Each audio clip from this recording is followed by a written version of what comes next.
Howdy guys, my name's Pop Conley. Welcome back. Give it a second. Do do do do do do do do do do do do do do do do do. Why won't the chat show up? There we go. Up. Then what was okay, I'm going crazy. Cool, good to know. Alright, anyways, welcome back. Today we are finally finishing the 5th episode of Ace Attorney. We'll finally be done. I'll finally be free. February 25th, 9:47 a.m., District Court, Defendant Lobby number 2. This is the defendant lobby, alright, but there's no defendant. I've been trying to reach Lana all morning. Where could she be? And where's Emma, for that matter? It almost seems as if something's been happening behind the scenes. Edgeworth? Knowing you, you've already figured it out. Who the owner of the 7777777 ID number is. That is. Well, I have a pretty strong hunch. Looks like I'm not the only one who's figured it out. You know, the only reason the trial didn't reach a verdict yesterday is because there was still room for doubt regarding this ID record. If that number does belong to whom you suspect, then no doubt will remain. After all, he hasn't been officially charged with anything. True, not yet. In any event, once all doubt has been removed from that list, I can call for a ruling. 5 minutes, right? And Chief Prosecutor Sky will be found guilty. But she did do it. I figured you'd say as much. That's why I came here, to figure out what you have to say. First time I ever done something like this. Lana's hiding something, and the only way we'll ever know the truth is to draw it out of her. The truth? Everything goes back to the SL9 incident. Don't be stupid. Today's the last day of the trial. We have time to reminisce about the past. That depends on you. If she's found guilty, you'll lose your only chance to find out what really happened. I'll think about it. See you in court, right? This is it. If I'm ever going to find out what Chief Gant has on her, it's now.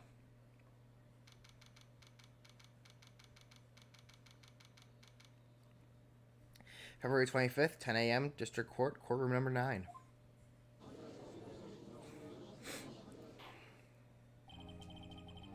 Court is now in session for the trial of Miss Lana Sky.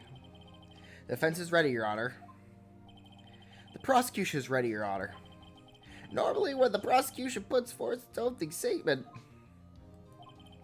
But before that, the police chief has a proposal to make. Chief Gant.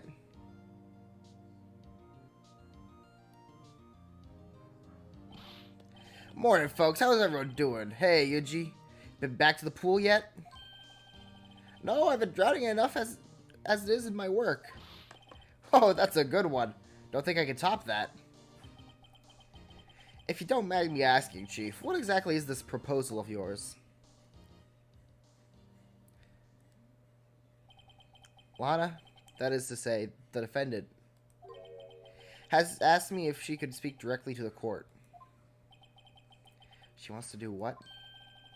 Having heard what she intends to say, I feel she should be granted her request. In the end, it should save everyone a lot of time and trouble.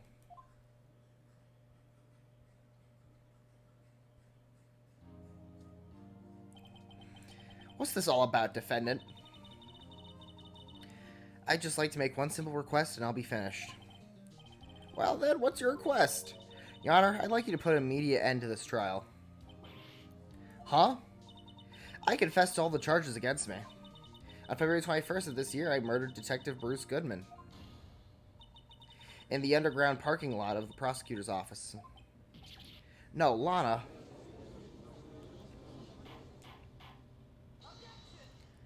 Why are you like this? You can't. Your Honor, the defendant's claim does not change the defense's plea. In that case, Mr. Wright, I no longer require your services. But Lana... Your Honor, I hereby forfeit my right to an attorney. The prosecution may lack direct evidence against me, but it has sufficiently proven its case through testimony and circumstantial evidence. I would like you to render your verdict now, if you please. Well, the defendant certainly has the right to self-representation. Her request is legally valid, although this is an unprecedented situation. Indeed, it appears there's no further need to continue this trial, even if Mr. Wright may feel otherwise. This can't be happening. It appears the time for the verdict has arrived. This court finds the defendant...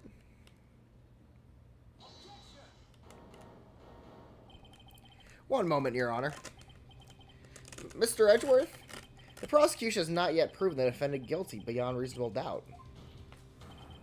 Any ruling at this stage would certainly be premature. Come now, Worthy. I understand this is a difficult time for you, but why don't you just be a good little boy and keep your mouth shut, I don't think I care for your tone, Chief Gant. What? Creating another fabrication to cover up your past mistakes? Sorry, but I'm no longer a naive little boy you would have me be. With this sudden confession from the defendant, it's obvious to me some kind of deal is struck behind the scenes.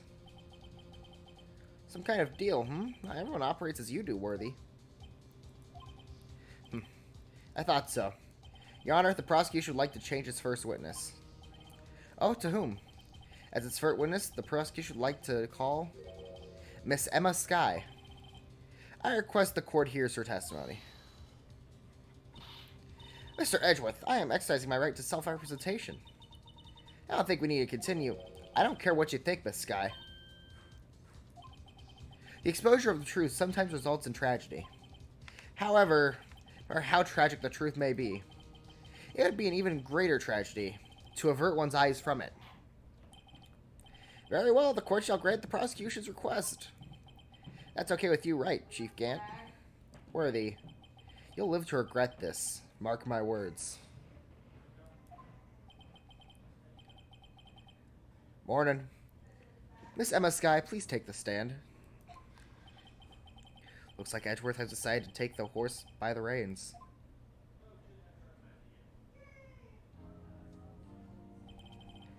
Now then, witness, please state your name and occupation. My name is Emma Skye. My occupation, I'm Lana's little sister, and I want to be a scientific investigator. 2 years ago, you encountered the serial killer Joe Dark of the Joe Dark killings. Is this correct? Yes. I'm trying my hardest to forget about that, though. I'm sorry, but I'm afraid I'm going to have to ask you to recall those events one more time. Mr. Edgeworth, please remember that this trial concerns the murder of Detective Goodman. No, we still need to get to that. That was resolved 2 years ago. Really all that relevant? Yes, it most certainly is. Well, okay then. He sure gave in fast. Now, please testify about what happened to you 2 years ago. The trip to yesteryear has finally begun. It's bound to lead to the truth behind this trial. 2 years ago, I was waiting in my sister's office that day. A man came running in and took me hostage. Neil Marshall rescued me. I'll never forget what I saw in that instant. The man raised up his knife and stabbed Mr. Marshall in the chest. It's a good thing you weren't harmed. I passed out. I don't remember much. That's understandable. However, please tell me, Mr. Edgeworth, what does this testimony have to do with Detective Goodman's murder? It will soon become apparent, Your Honor. You've got to admire him for his courage, considering he has no evidence. Very well, the defense may Very well, the defense may begin its cross-examination.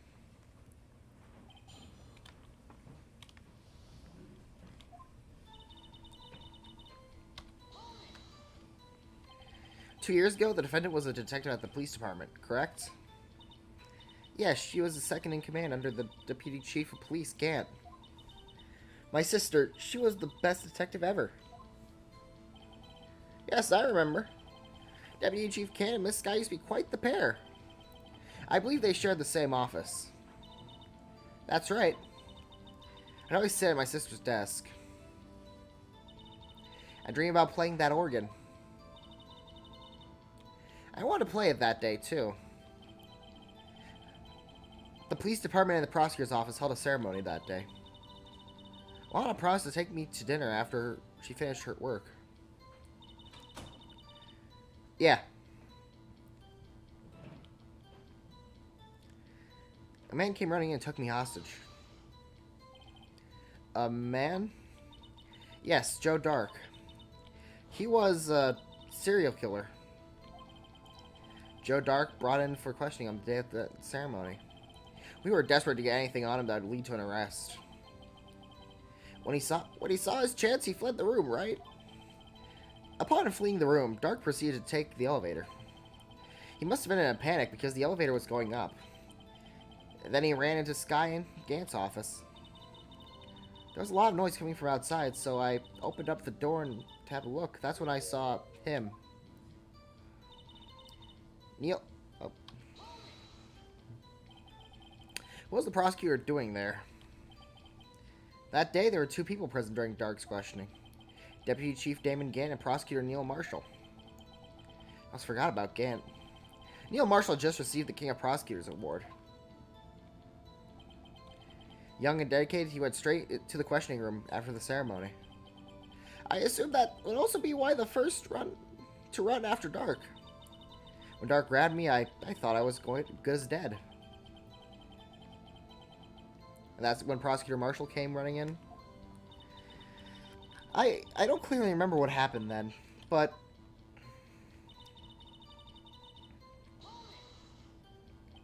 can you tell us about that? Mr. Marshall jumped on Dark, and then the lights went out. The lights? It was just about this time of year. There was a terrible storm going on. Lightning struck nearby. So the electricity went out. Wait a minute. If it was pitch dark in that room, you shouldn't have been able to see anything, right? Right, but then lightning flashed again outside. That sun flash left an unforgettable image of the scene in my mind. I see. I told the detective about what I saw then. The detective? Yes, Detective Goodman. He was in charge of the case.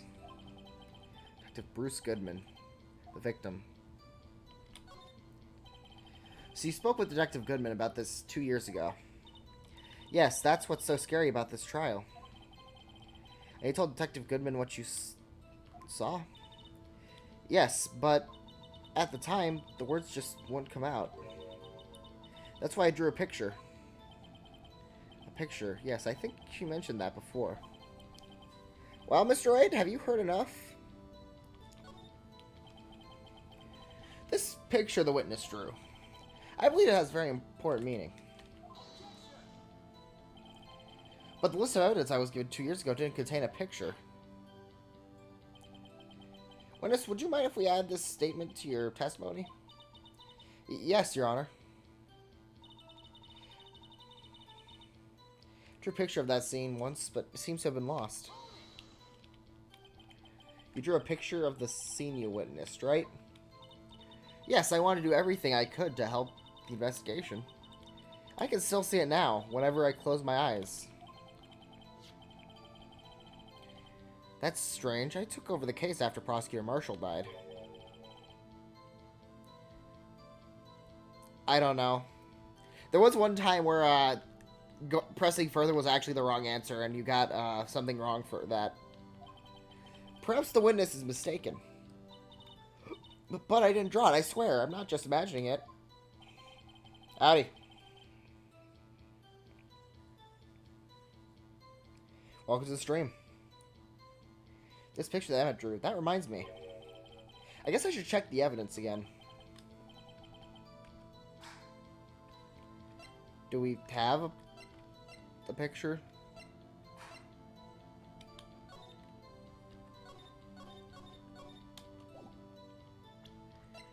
I mean, we don't have a picture, so...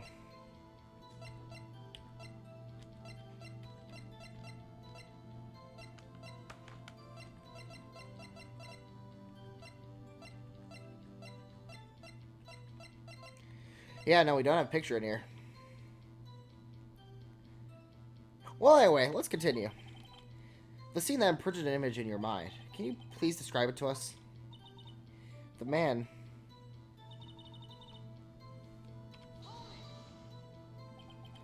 That must have been a real shock.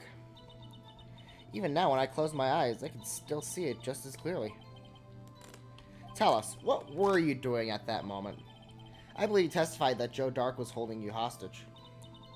When lightning struck and the lights went out, Mr. Marshall jumped on Dark and was thrown aside, and the two began wrestling each other. Pretty sure I was watching them. Emma doesn't have any reason to lie. But Lana sure does. I need to get Emma to tell me as much about this as she can.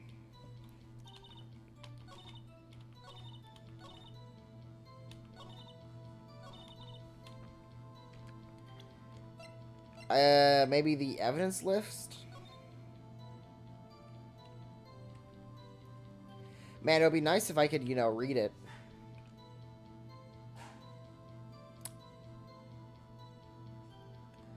Oh.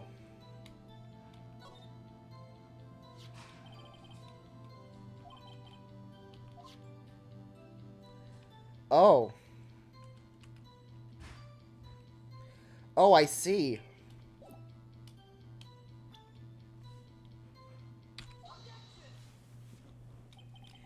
Mr. Edgeworth. This little girl put all her heart into drawing that picture. And yet you would insist on denying its existence? Huh? Hey, I'm not the bad guy. All I'm saying is that as the prosecutor for that case, I wasn't handed such a picture. That may well be. But that doesn't mean it doesn't exist. Behold. I've got to be honest, yeah, Phoenix, that was a little bit too much. I know what you're talking about. This is the evidence that list for the SL9 incident. Please turn it over, Your Honor. Turn it over. What is this? It's a picture. Yes, what is that? Hey, that's it. That's the picture I drew. Indeed. Two men appear to be wrestling here. What's the meaning of this? What are you doing with that list? Me? Only the prosecutor in charge should have the access to that list. Huh.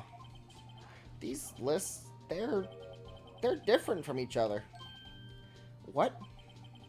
It would appear, Mr. Edgeworth, that the evidence list you were handed 2 years ago was incomplete.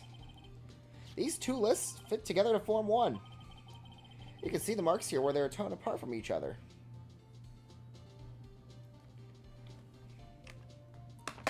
I don't know what you're talking about. There's no missing background music. Nope, shut up.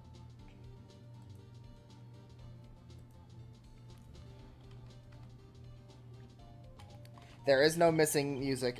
Be quiet. So you see, Mr. Edgeworth, it's quite obvious what happened. 2 years ago, only half the evidence in that case ever reached you. What? What? Order, order. But, Miss Skye, why did you draw a picture on the back of such an important list? Because that's what Detective Goodman handed me in the questioning room, Your Honor. Wait a minute. If this list was torn in half, then that means... Your Honor? Are you alright, Mr. Wright? Your eyes are bulging from your head. If the evidence list was torn in half, there might be more of the drawing on the back of Mr. Edgeworth's list. Yes, that's quite conceivable, Mr. Edgeworth. It's possible. Let's see. What? Is something wrong? Do you even have to ask? Sorry, Your Honor. There's indeed something drawn on the back of my list. It's that thing.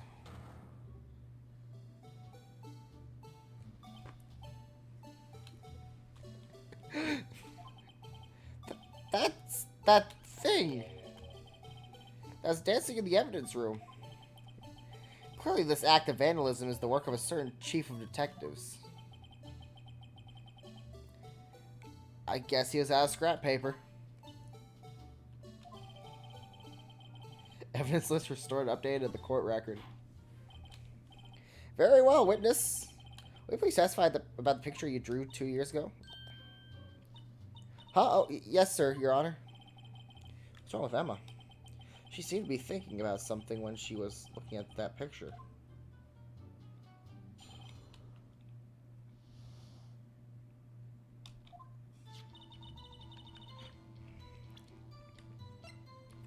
Let's just see the completed picture real quick.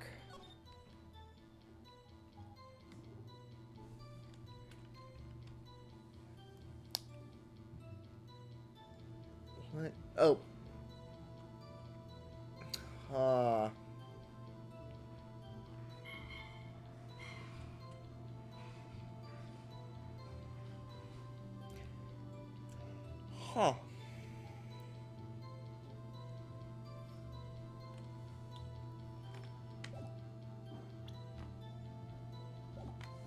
What do you mean? It's just the blue badger.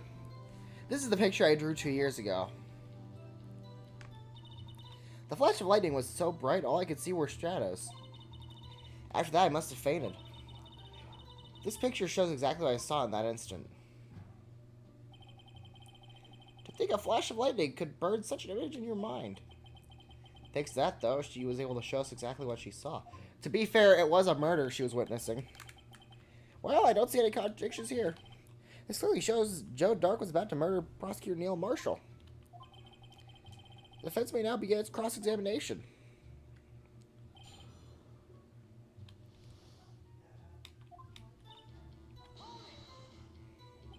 Did you draw this picture right after the incident? I think I drew it 2 or 3 days later. At first, I was in such a state of shock that I couldn't do anything. During that time, the investigation team was reorganized. Detective Goodman was placed in charge, under the direction of Damon Gant and Lana Skye. 2 or 3 days later. That memory should have been fresh in her mind. Excuse me, witness. But can you please tell us why this picture is painted all black?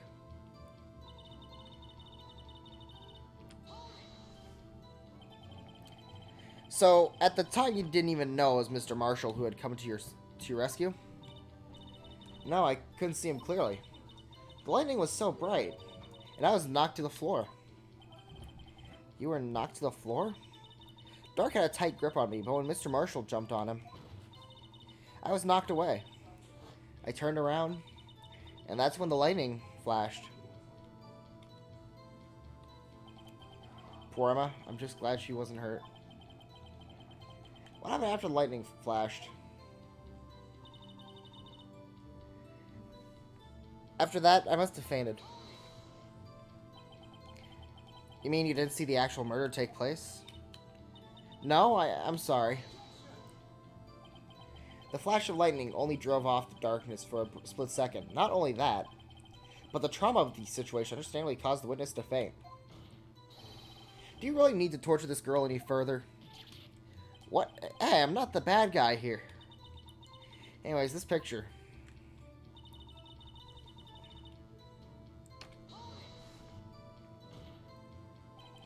Sorry for asking so many times, but are you sure you drew exactly what you saw? Of course, this is the exact scene. That hasn't influenced any way from the talks with the detectives.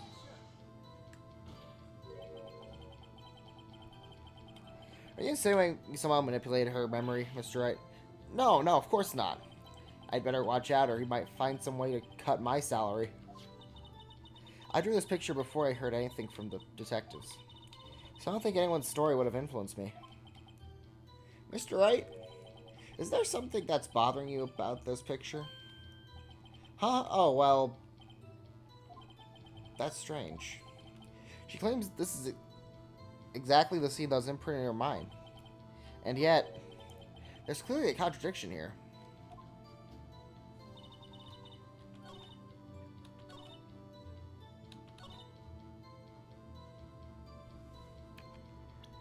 Let's look at the case file or the autopsy. Died from blood loss under 10 minutes. Wound found was missing tip. Single stab. Neil Marshall.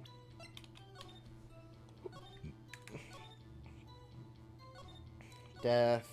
Miles Edgeworth. Damon Gant. Lana Sky. Jake Marshall. Angel Star.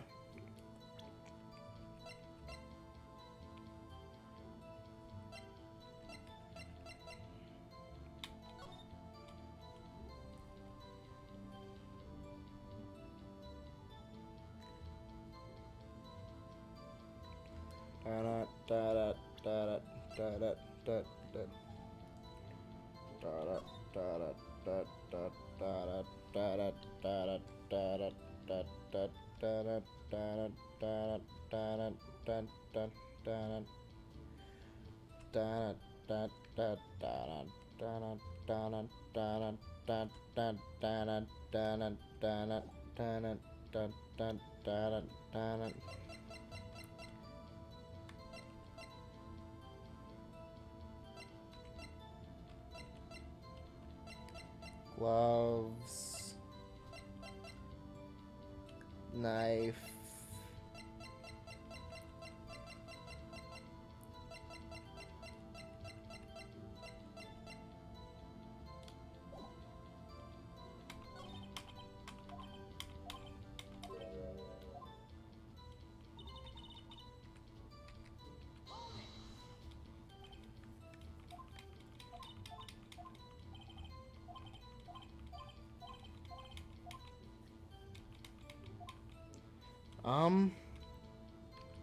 what's the contradiction?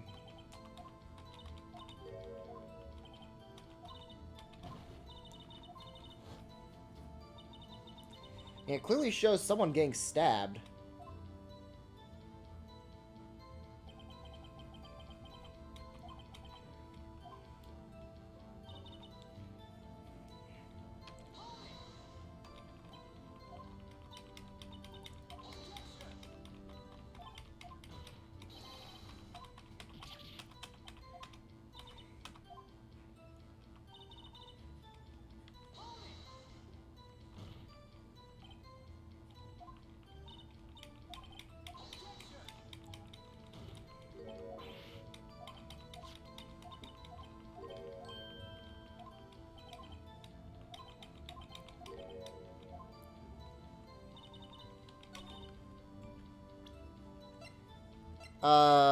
There's an autopsy report where he died from his heart and lung from a single stab wound.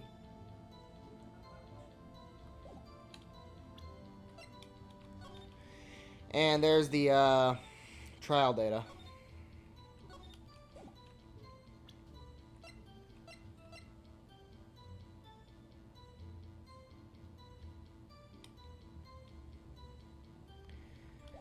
Maybe something was wrong with the autopsy? I guess we could try that.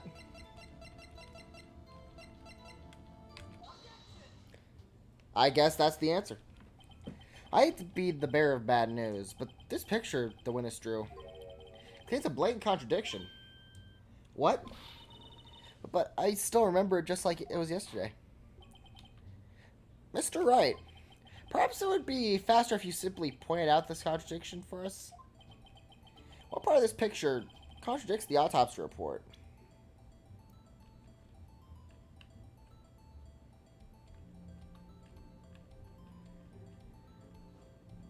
The guy?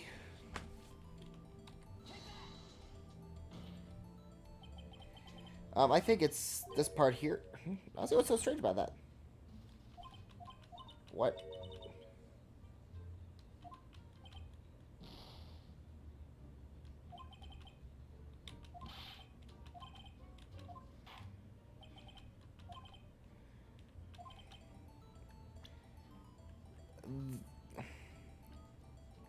And I feared the fact that he was covering himself would be the problem.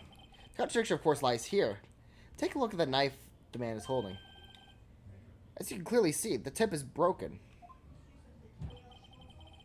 Even I don't have to look closely to see that, Mr. Wright. But Mr. Wright, look at the evidence. See the murder weapon? The tip is broken too. If I recall, the knife was found broken off of the victim's body. It was a conclusive piece of evidence that proved Joe Dark was the murderer. I'm afraid it's not so simple, Emma. And where, pray tell, could you possibly see a problem? It's obvious, really. The victim suffered a single stab wound to the back. What?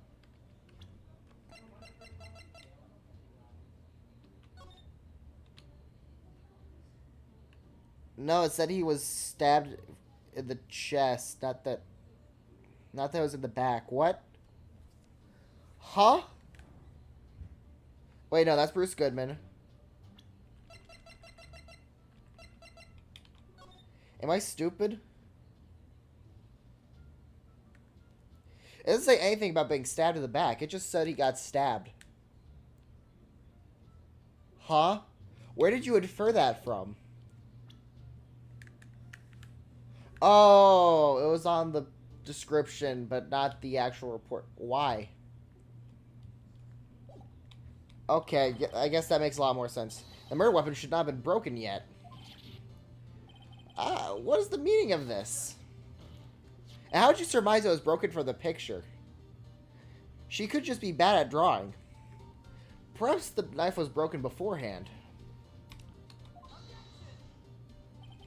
Sorry, but I'm afraid that's not possible. Except the knife was found inside the victim's body. If it was broken beforehand, it could possibly wind up there.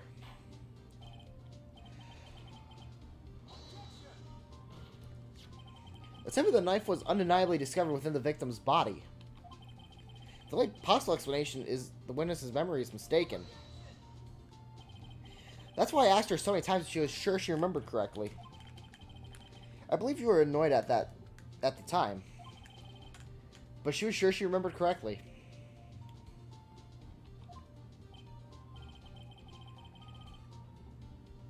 Listen, we already determined that this episode just kind of sucks. But there's no other way to explain this inconsistency. Not so fast, Mr. Edgeworth. There's another explanation. Have you forgotten already? About a little something called falsified evidence? You're treading on thin ice, right? All I'm saying is that this broken knife tip might be the evidence that was forged. You can't deny the possibility. No. Ugh. Order, order, order. Are you saying the investigation really was corrupted? Your Honor, please allow me to once again go over the events that took place on the day of the murder. The police department and the prosecutor's office were holding a ceremony that day. After receiving the Camp Prosecutor's Award at the ceremony, Neil Marshall questioned Joe Dark along with Damon Gant. During his questioning, Joe Dark fled the room. Prosecutor was chased after. Or Prosecutor Marshall chased after him and was killed by Joe Dark. It's my belief that somewhere in this story there was a lie. I'm not lying. That man really was holding up a broken knife. If that's true, then there's no other way around it. This could not have been the actual murder weapon.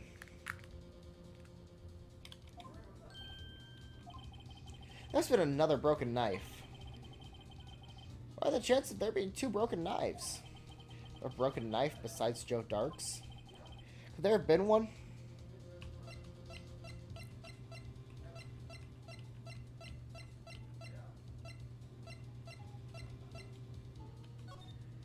Maybe. If the witness is this adamant about the accuracy of what she saw, I can't just be explained away by a simple observation error. Mr. Wright? That instant, Emma really did see a broken knife.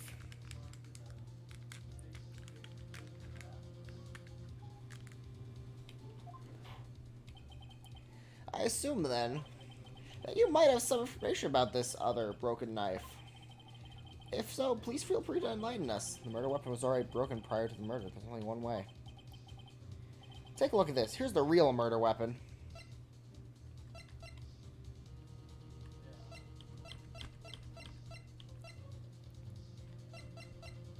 Um...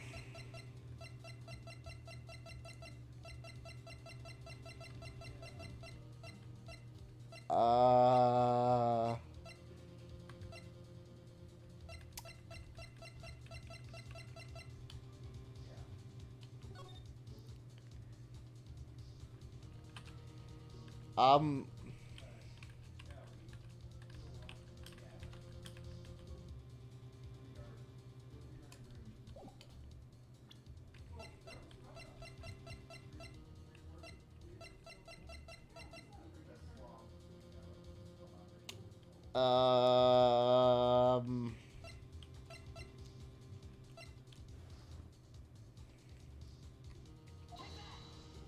No. If anything's broken here, it's you. Huh? I'm sure this must all be very amusing to you, Mr. Wright. But may I remind you that the famous last guy hangs in the balance? Sorry, Your Honor. Please give me another chance.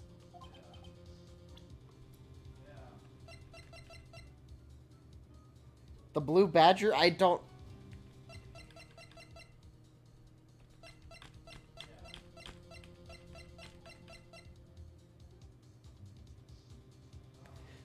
The jar? What do you mean it's not the jar?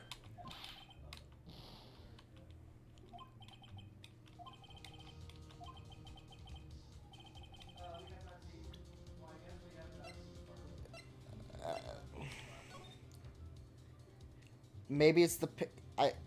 I'm reaching. I'm reaching. Maybe, like... It's...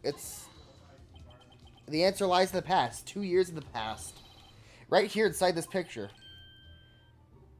This is a picture of the awards, sir. Aha! What is it, Mr. Edgeworth? It's the broken murder weapon. Notice the award prosecutor...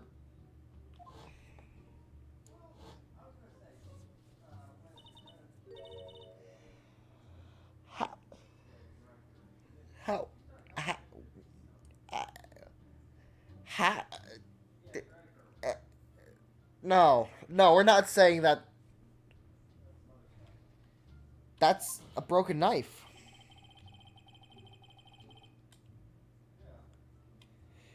As we earlier concluded, not the knife in the drawing was not Joe Dark's knife. That being the case,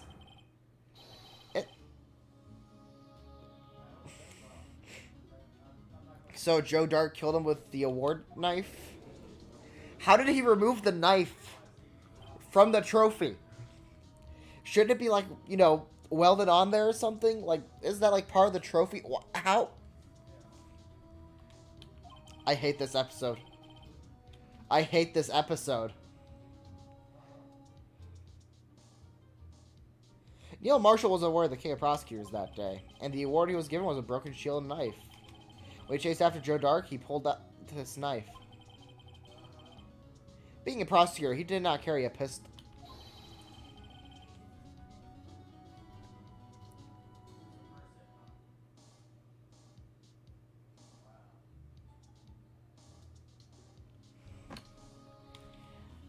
How? Why does the knife separate? This broken knife was the only weapon he had in this dangerous situation. But that can't be. Oh, and why not, Mr. Edgeworth? Because if the King of Prosecutors' award knife was the murder weapon, then the murderer and the victim would be reversed. What do you mean? I mean, this man raising a knife would have been Prosecutor Neil Marshall. Oh. Oh!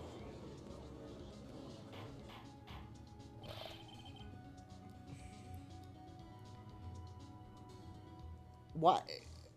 Why? But the prosecutor was the one who actually died? Died. That's true. What's going on here? It seems Mr. Wright has been a bit too eager to jump to conclusions. Wait, I remember now. I remember everything. When is Mr. Edgeworth? What is it? Could you show me your evidence list again, please? His list? The one with that picture scribbled in the back?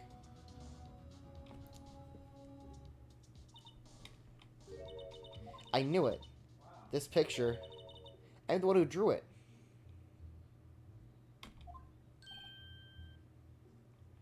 What? You drew that? That's right. The list wasn't torn in half by the time I drew this picture.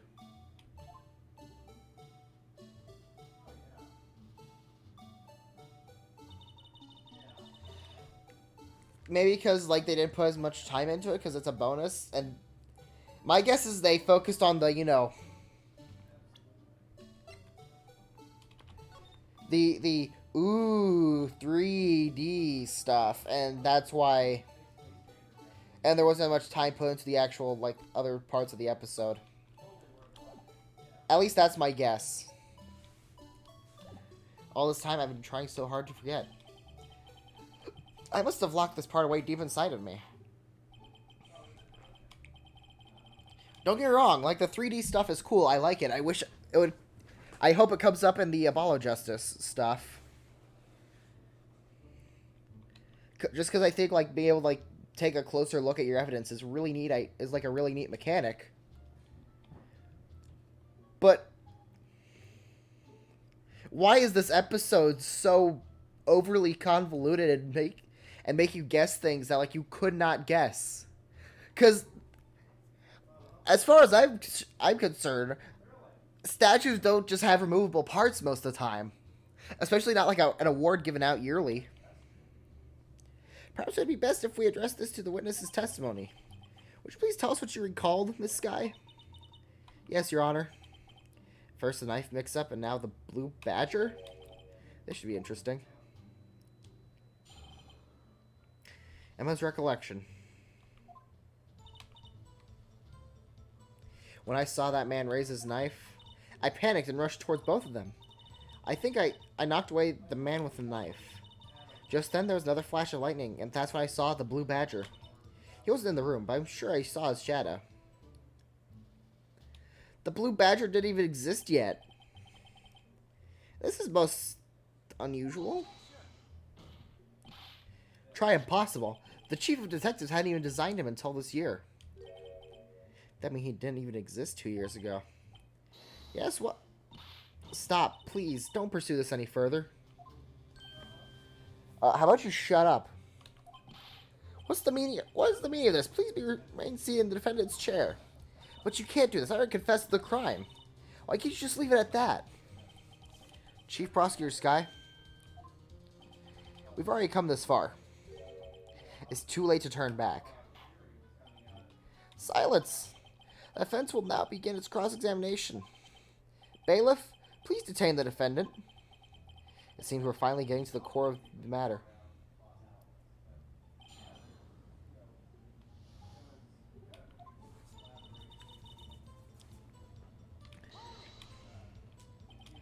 When you say that man, I assume you refer to Joe Dark. Yeah, I'm gonna be honest. Like, this is the primary, like, genre of this game is a visual novel.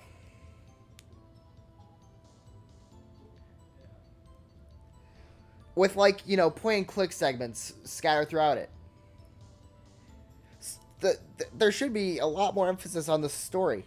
Now, while the gameplay is cool and I like what they added, the story, since this is a mystery as well, is a huge part of this. It's just because it has to make sense. Yes, at least I think it was him. You think?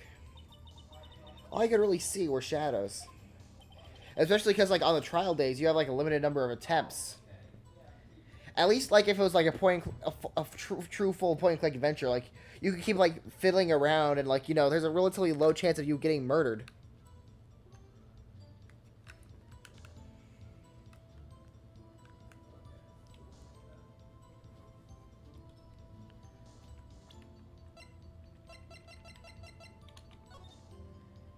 I assume I can.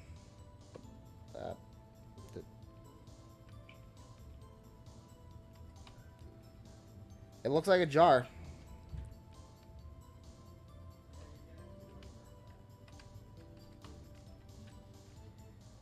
Not much. Huh.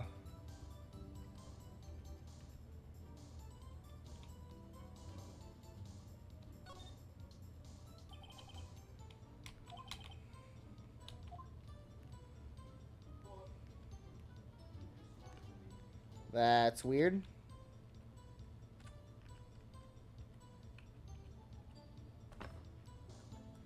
I just see if I can see the hole through here. Why would you design it like this? It's certainly a jar. Yeah, it has a hole on the bottom for some reason. The power outage that immediately preceded the incident, I don't know. I fear we'll find out later. Is also documented in the prosecutor's reports. So then you... I panicked and rushed towards both of them. Why would you do something so dangerous? What else could I have done? He was about to stab Mr. Marshall. She seems convinced that Dark was the one holding the knife. But as we just theorized, Mr. Marshall was the one holding the knife. Well, I didn't know that at the time. When that Dark guy knocked me down, all I could think was, I've got to help the other person.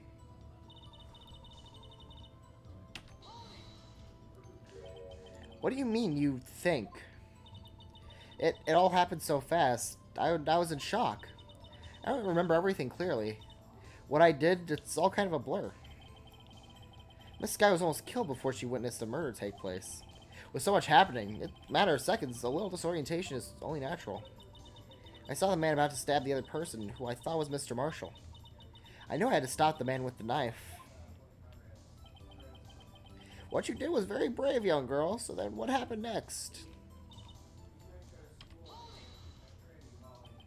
Are you sure about this? Of course, see? I even drew a picture of him here. But it was the chief of detectives who thought up this hideous beast. And that was just this year. The Blue Badger didn't exist 2 years ago. It's all quite verifiable. You know, it sounds strange. I was surprised too when I saw him at the police department. I had this nagging feeling that I'd seen him before somewhere. Why is it lagging? No, I finally remember. Oh, brother, just when you thought this thing caused enough commotion. Tell us, what room did you see him dancing?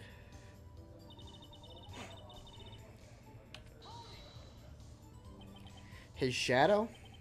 So you mean you didn't actually see his face with the winning smile and all? That's right, but I still remember it.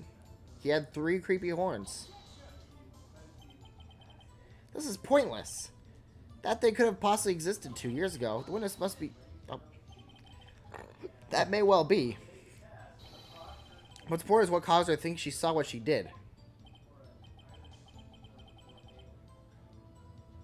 Apparently it is. Oh, and I suppose you have an explanation? If so, then please, by all means, tell us what this shadow really is. I was in a shock when the lightning flashed. Who's this Blue Badger, really? I just know. The Blue Badger hadn't even dreamt up when Emma drew that picture. Yeah, she's certain she saw its shadow. Ladies and gentlemen, this is the defense's belief that on that fateful day 2 years ago, there indeed was something that looked similar to the Blue Badger. Something that's now sitting in this very room. Mr. Wright. Wait, it's the pot. It's the pot. I bet you it's the pot. What I saw in that instant? Please show us this mysterious Blue Badger look-alike. I bet you it's the pot. Or jar. Mysterious Blue Badger was in fact this. But that's... what exactly is that? I believe it's some sort of jar. But Mr. Wright, that doesn't look anything like the blue badger. Indeed, it doesn't. As it stands now, it's just a plain jar. However, what if we were to change our viewpoint? Our viewpoint? I've got to show them the correct angle to look at this from.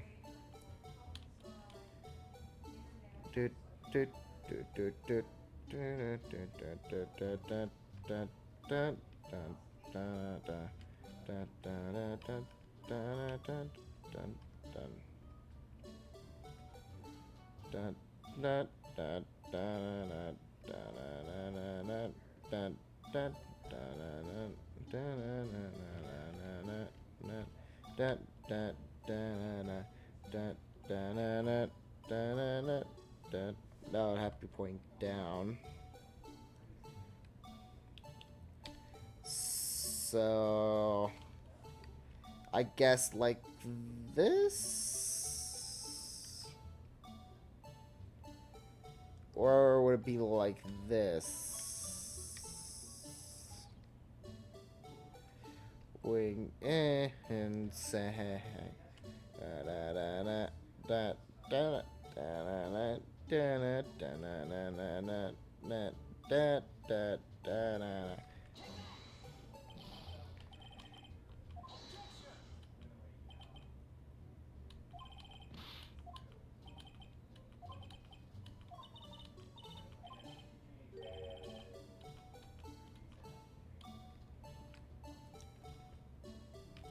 Okay, so I guess look at it from the front.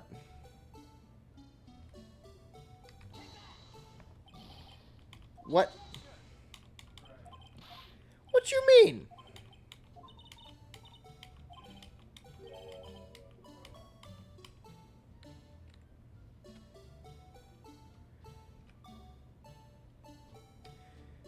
What, you need me to rotate it so that's pointing up?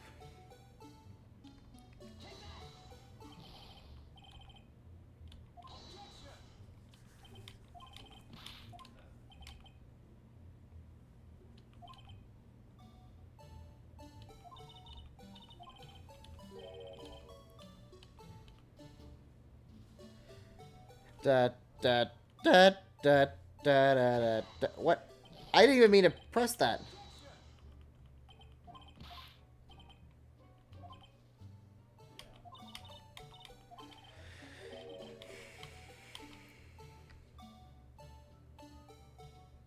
Like this?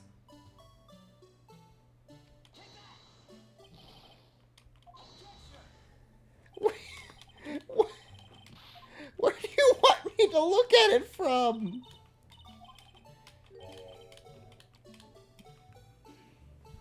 Where do you want me to look at it?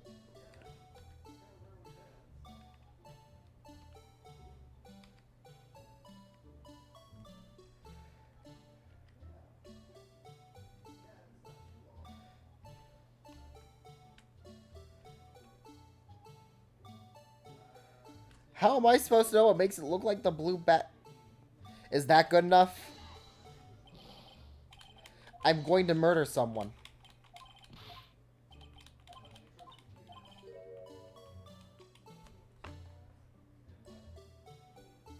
Okay, I can rotate like this.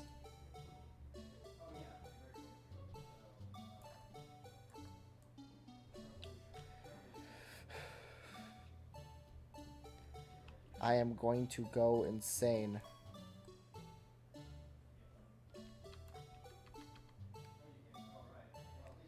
Is that good?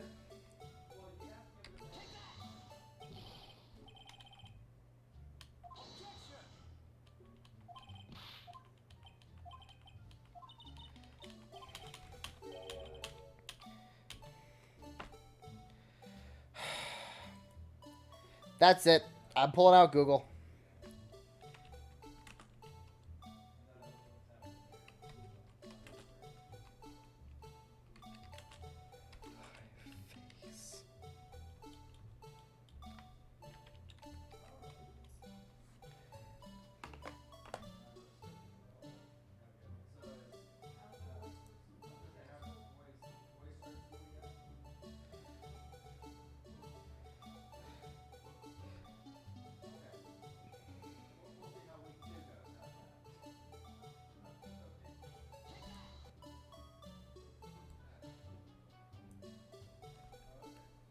That is so unbelievably stupid.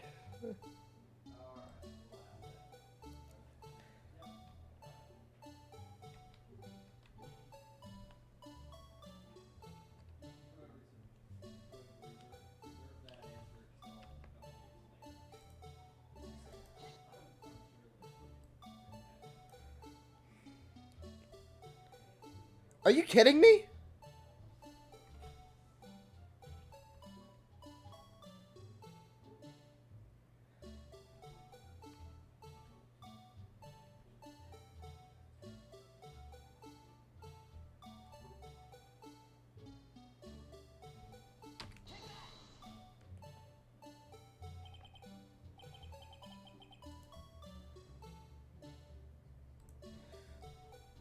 That's how I'm supposed to angle it.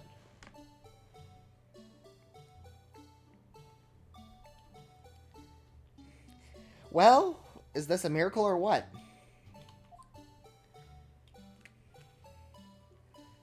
That is so unbelievably stupid. No one can possibly deny this jar resembles to the blue badger. I can. I can. No. It can't be. Yeah, no, I agree with Edgeworth. What do you mean? Order, order. The offense has proven its claim. Mysterious blue badger. Okay.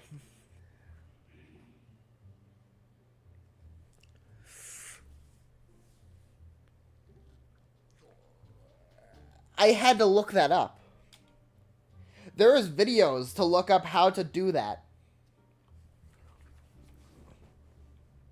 A mysterious blue badger witness on the day of this crime. Although we all enjoyed Mr. Wright's dramatic performance, one question remains. What's your point? What do you mean? So that badger thing was actually just a jar. That doesn't change anything.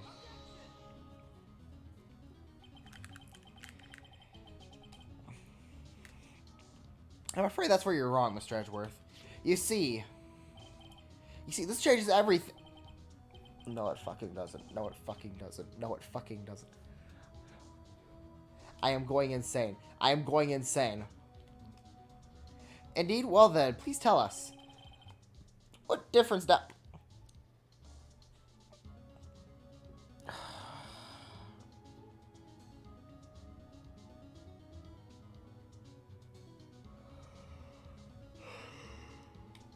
The location... Saw this jar at the very specific angle. I might add, Mr. Wright. Yeah, we know this. Where the location of the jar shown in the picture taken the day of the crime. Okay, I guess that is the answer. It's on the shelf of the office of Damon Gant.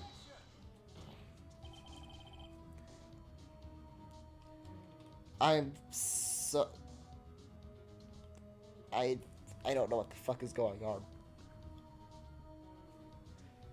But the body was found lying near Lana Sky's desk. The witness testified so herself.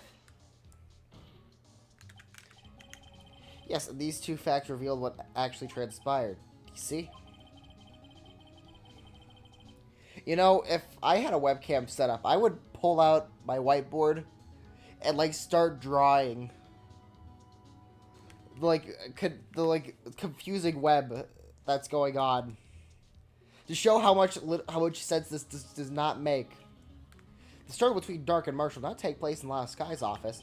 Yeah, but on the other side of the room, in Chief Gant's office.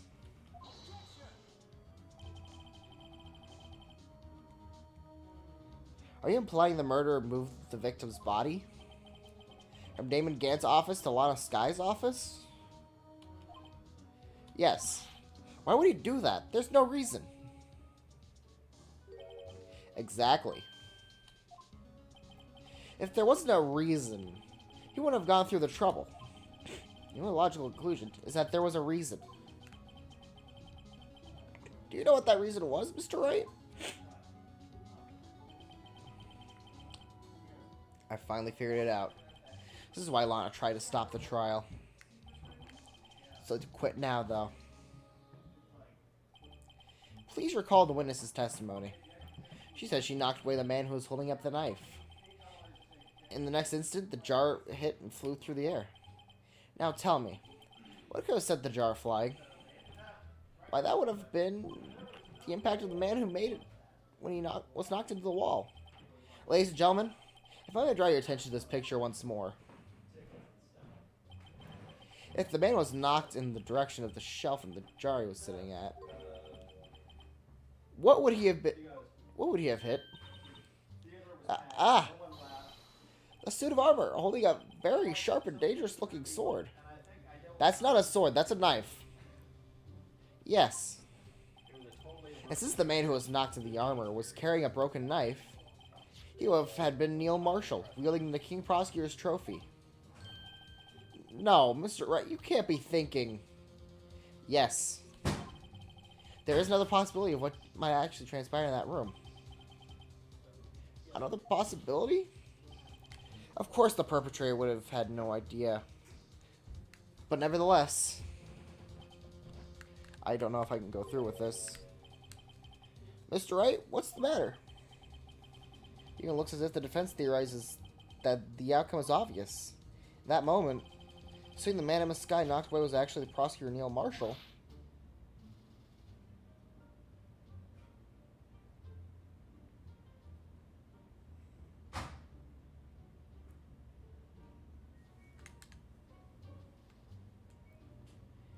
That's not a spear. Maybe a spearhead, but it's not a full spear. Maybe it is like a spearhead. I don't know. It's not a full spear. Maybe like a mini jousting lance or something. But that'd be stupid. You mean Mr. Marshall died because of me? No.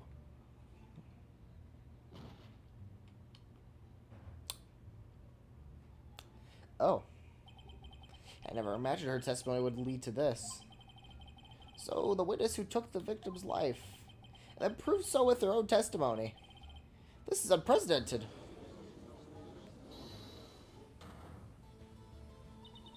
What are you saying? I'm sorry, Miss Skye, but given the circumstances, aren't you supposed to be detained? Joe Dark murdered Prosecutor Marshall. How can you think it was Emma? How dare you try to pin the crime on her? Imagine that, coming from you. If you recall, it was you who admitted to forging evidence 2 years ago.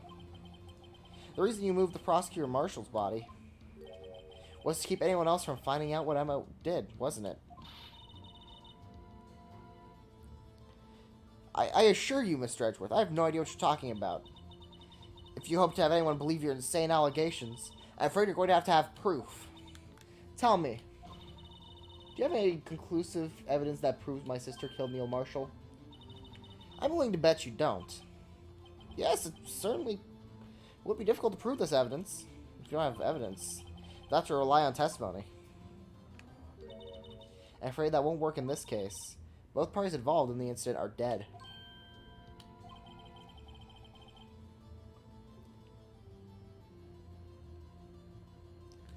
I'm too fed up with this episode to feel anything. We certainly can't get dead people to testify. You know a spirit medium. You know a spirit medium. What do you mean? Look for a spirit medium. I'm sure you can find another one. You know a spirit medium. You could get a dead person to testify. Oh, I hate this episode so much. It is so garbage.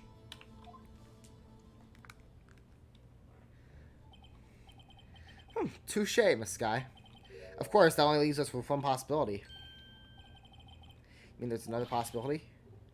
What do you mean, Mr. Edgeworth? I mean the possibility that the victim left us a message. Or for worse, Mr. Marshall did not die instantly. He had left behind the name of the person who took his life.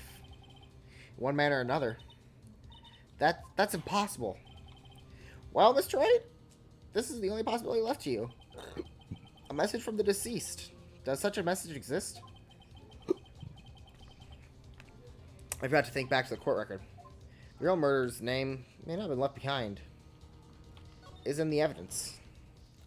I know exactly what the evidence is. This message from the deceased is already in our possession. Mr. Wright, Will you stop at nothing to prove my sister a murderer? Yes. Do not be mistaken, Miss Sky. Our purpose is not to accuse Emma of any crime.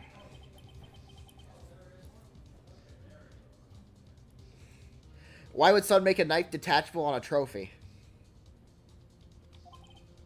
The truth. Or how painful it may be. Now then, Mr. Wright. You know what else is illogical? Having part of your trophy be a detachable knife. Yet here we are. This is the message from the deceased. Right. Now then. What do you mean?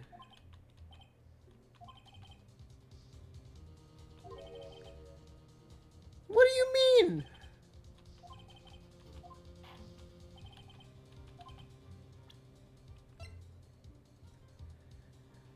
What do you mean?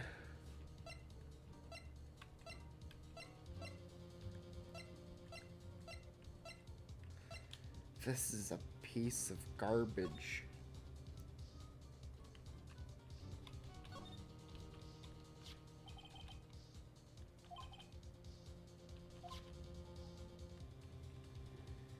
The line?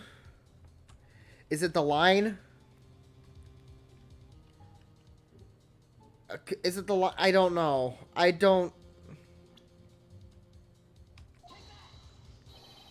This is message left by the deceased. This is that blue badger from before, right? Oh, is he just going to speak the killer's name?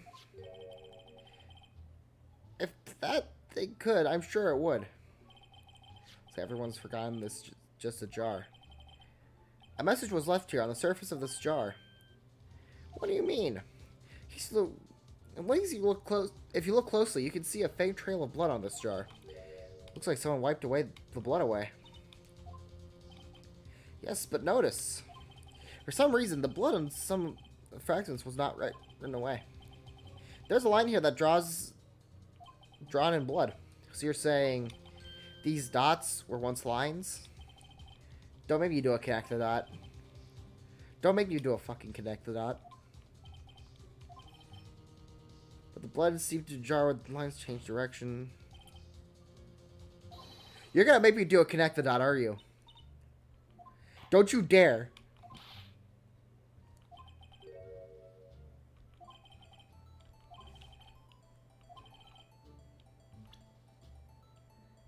I am going to...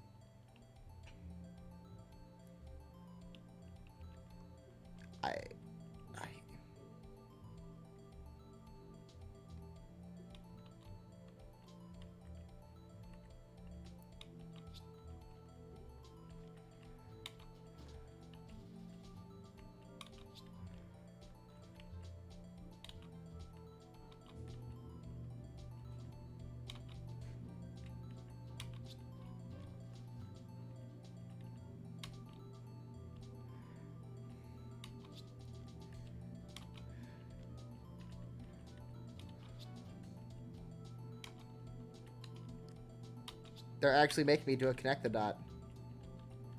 They're actually making me do a connect the dot puzzle.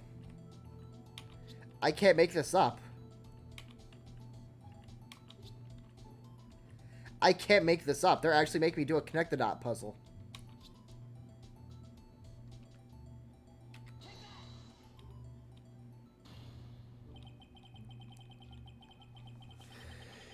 It's the defense attorney's duty to prove their client's innocent. That's why all I've been thinking about is saving Lana. After all my efforts, I never thought it would turn out like this. I'm going to lose my actual mind. I hate this so much. Why? Why? So this is the final message Prosecutor Marshall left behind.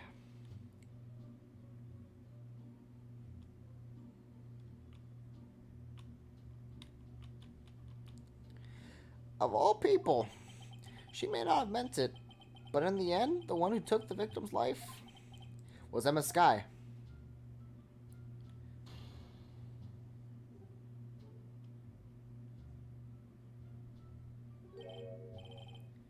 Seaworthy, can't I say I didn't warn you?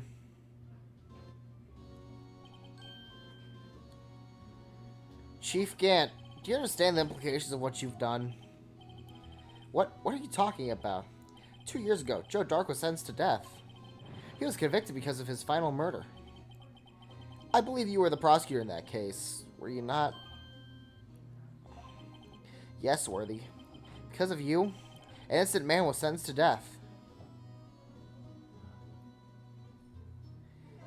You hid evidence. What do you mean? Not only that, but you used forged evidence to ensure his conviction.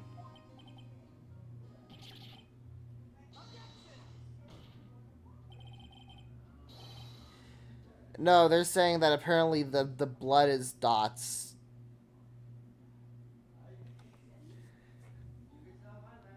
Marshall's okay. Emma's all right. She's fine.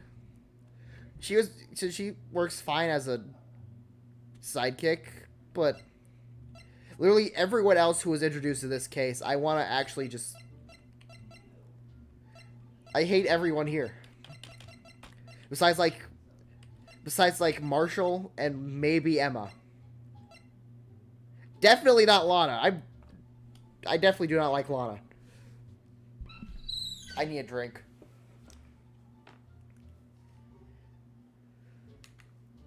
I need a drink. Why is this episode so bad?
I hate this case so unbelievably much.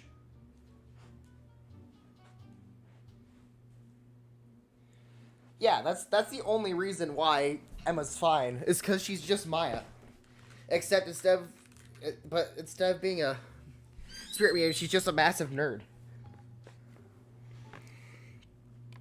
Joe Dark really was a serial killer. That's undeniable. I'm afraid that's not important. Didn't you know? We're defenders of justice. We're defenders of justice. What? We're merely keepers of the law. Shut up. Sentencing a man to death is no light matter. Even if there wasn't a cover-up or evidence forgery, ultimately the responsibility falls onto the prosecutor in charge.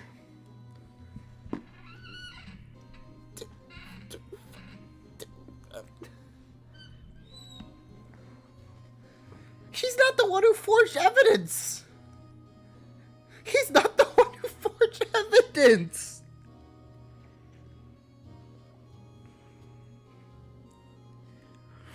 What do you mean?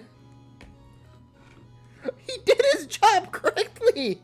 He wasn't the one who forged the evidence! I hate you! Despite what anyone may say, this fact cannot be done. He's not the one who forged evidence!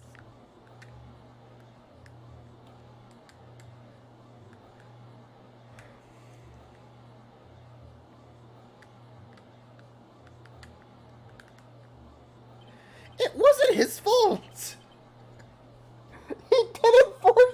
evidence. A lot of forged evidence. And probably can also forged evidence, which is what we're going to prove. Those two were the ones who forged evidence in this case. They're the two people who sent an innocent man to death. I hate this episode. Why is it so bad? Why did I play this? I didn't need to play this. I technically beat the game. I beat episodes 1 through 4. The original Game Boy version had episodes 1 through 4. There was no 5th episode until the DS version. I didn't need to play this episode.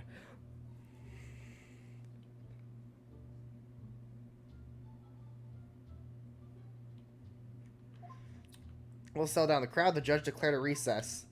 Where this trial is headed, no one knows. Me when I get you. Me when I fucking get you. Me when I get you.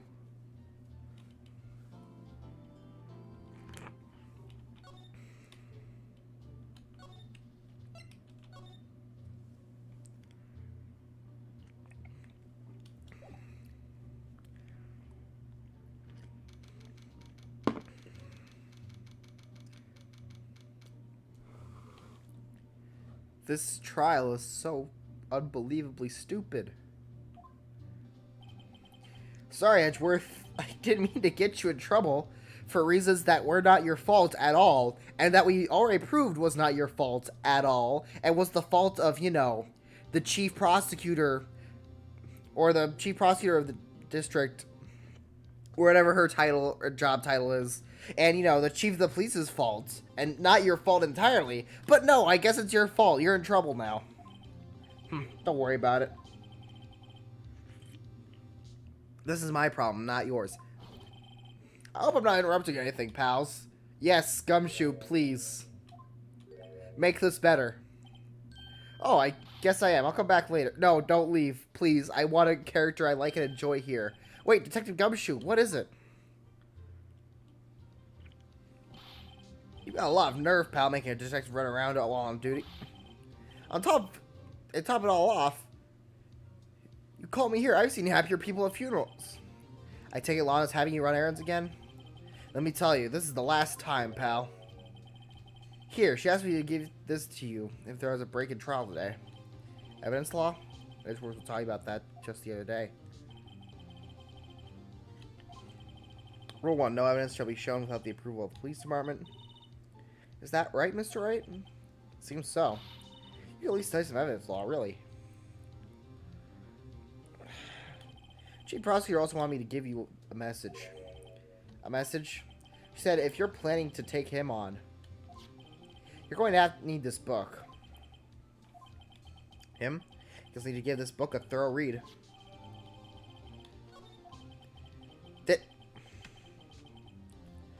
You can't just put the... You have to make me open up the book.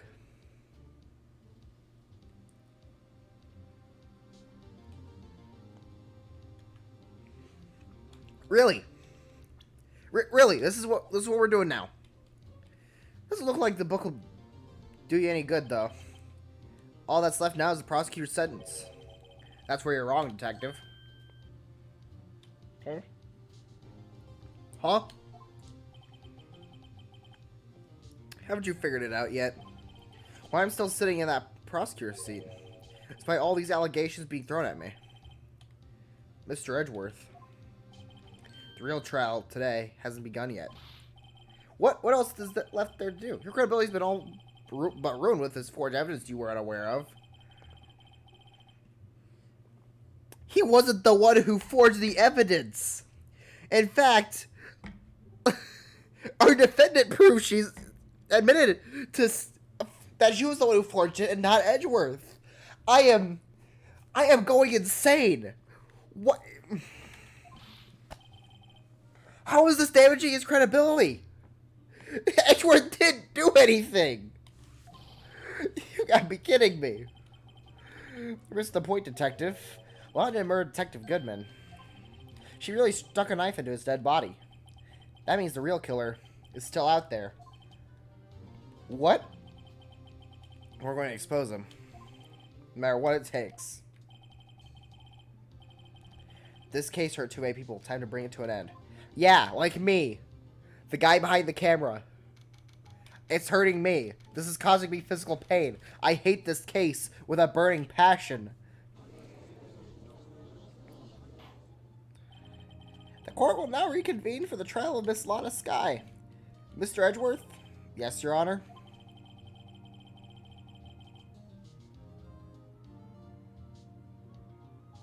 The inquiry committee is planning to impose harsh penalties for your actions. Thank you for the news, Your Honor. Yes, well, normally this is where the prosecution calls forth a witness, but, cough, cough.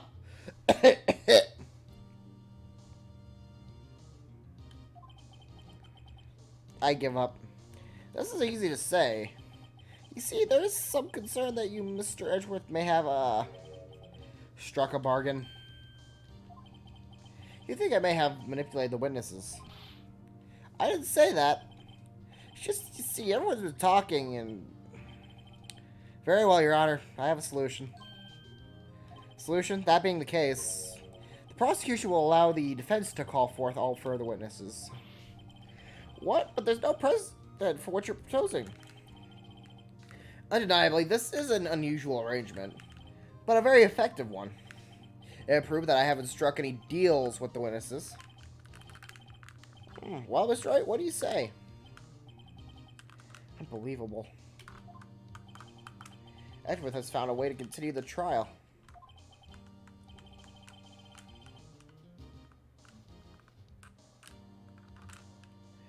Very well, the defense accepts this I just want to die. It's settled. The defense may now call forth the next witness.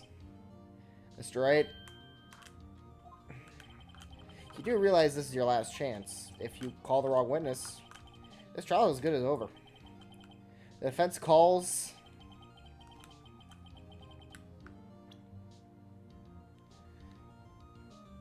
Fuck it, I'm taking out Gant. I'm bringing out Gant. Damon Gant. The defense calls Damon Gant to the stand. Damon Gant? What does he have to do with anything? As the defendant's partner 2 years ago, Mr. Gant has first-hand knowledge of the crime. I feel we should hear what he has to say about it. As luck should have it, he should still be in the courthouse. He would also be least likely to have been manipulated by me in any way. Wouldn't you agree, Your Honor? Drew? Alright, bailiff, please escort Mr. Gant to the stand.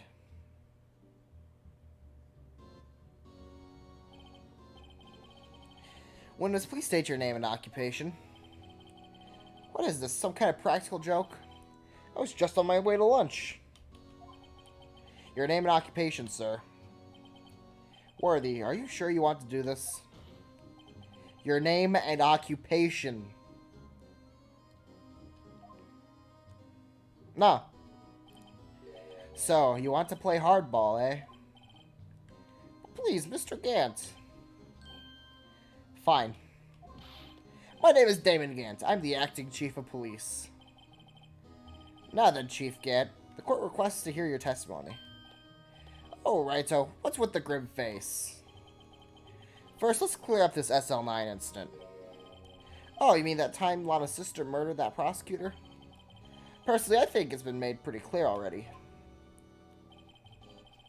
There are still some things unaccounted for.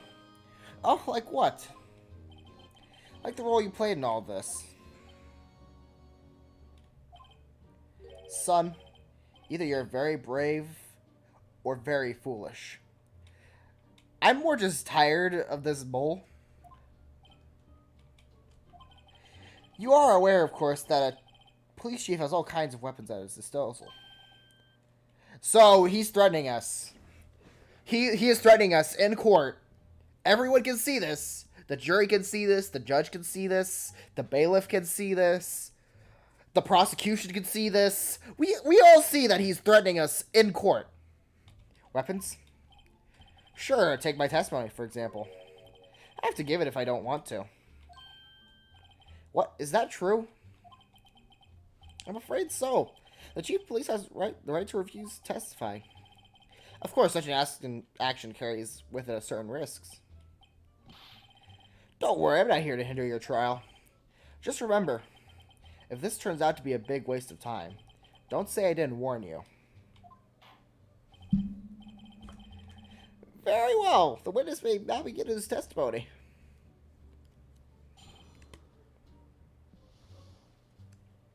Me when I get you. Me when I get you. As I recall, Heel and I were questioning him that day. To make a long story short, we slipped up. That power outage didn't help either.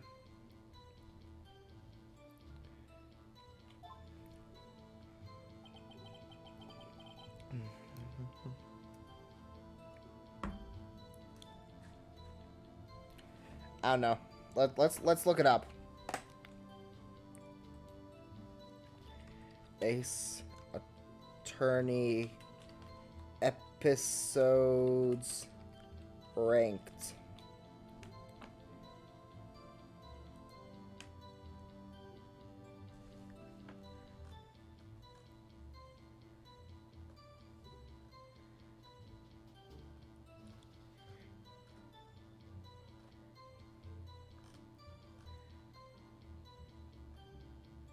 Five, six, seven, eight. 8.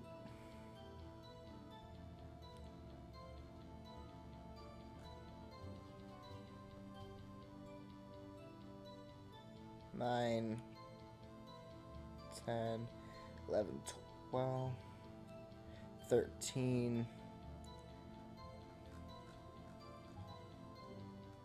How is this ranked the 4th highest episode?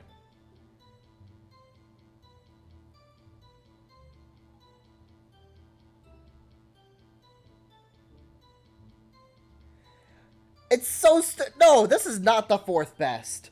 I refuse to believe that. Number 3, which was the 4th episode, that one was good. Turnabout Goodbyes was definitely like the climax. But like, it was definitely leagues better. But this episode being right under it, no. I refuse to believe that. Personally, I'd say in this original game, I'd say second best would probably be episode 2.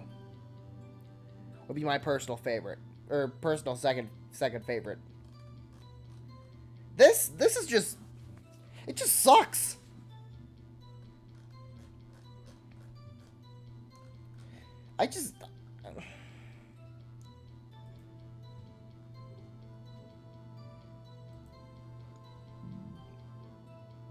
Up here's this every Ace Attorney game ranked.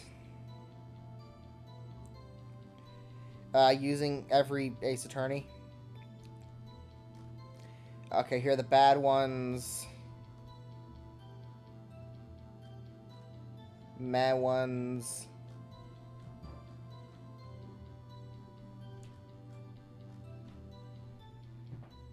Okay ones.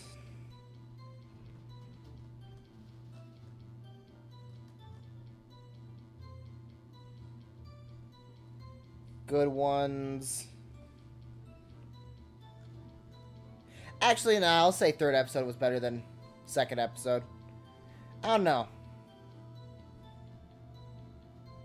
I don't know which one of those 2 I like more.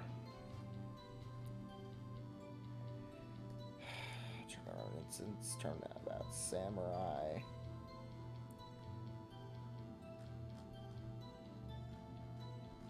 I still don't see it. Still don't see it.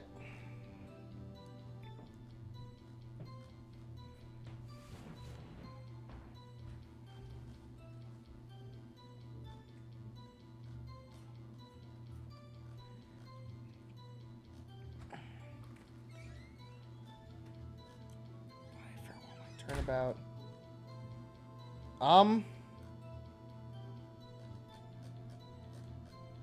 I don't see Rise from the Ashes listed. Did they not put in Rise from the Ashes?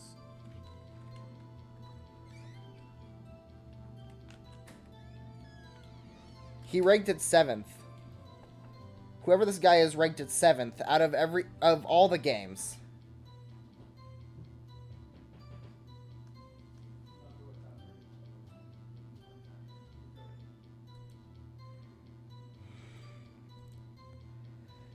Listen. Only 2 good characters were Marshall and Emma. And Emma is literally just Maya. But you know, science-y instead of, you know, less mysticism, more science-based. Apparently she had already arranged the crime scene. As you can see, I had nothing to do with the forgery. This...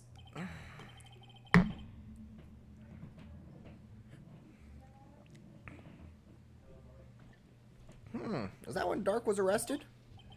Him? He was lying on the floor unconscious.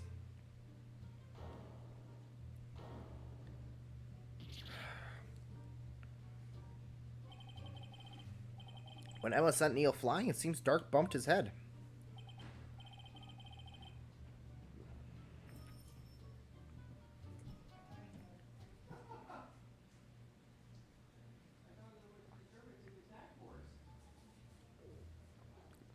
No.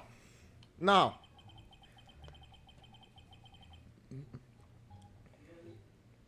Marshall is A tier. Emma, I'd say, is like B tier. Everyone else introduced?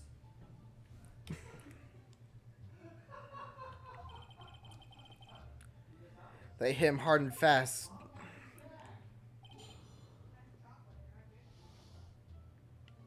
Why is this? Why is this game? Why is this game? The SL9 incident.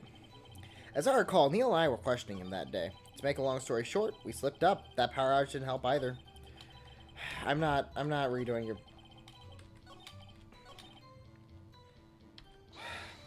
I hate this. As I recall, a ceremony was held at the police department that day. Yes, that's right. I guess you could say I'm a workaholic. After winning his award, Neil was all fired up too. That probably what spooked Dark. Made him run away like that. Was the defendant Lana Skye also present in the room?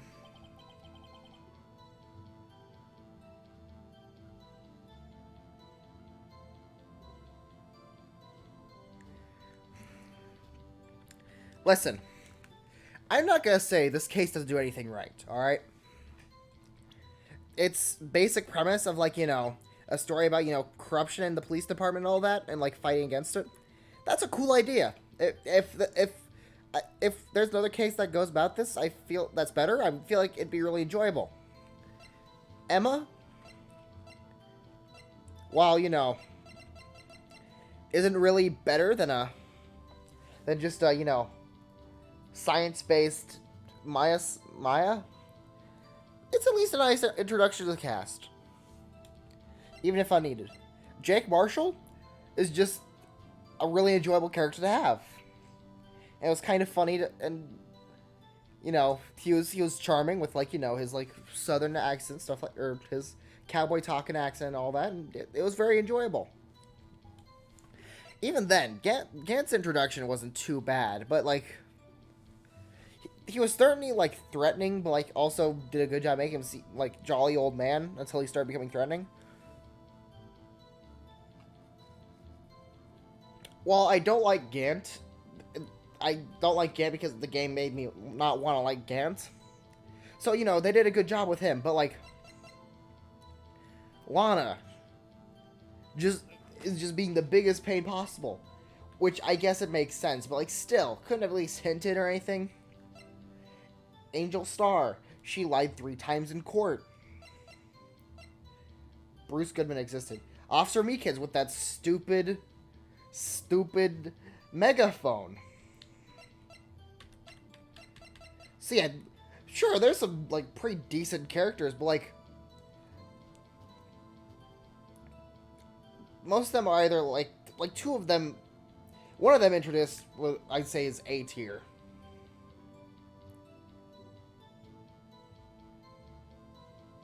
I'd say he's relatively threatening. He's the police chief and he knows what to do with his power.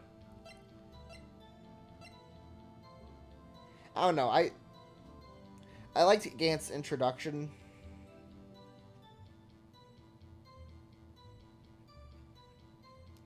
I didn't find him too annoying, and I think they did a good job. But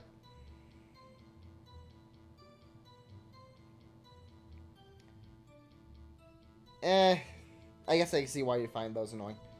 And I feel like just the stare down kind of works in its favor, especially because I like the game has a lot to work with here on, you know, doing other stuff besides.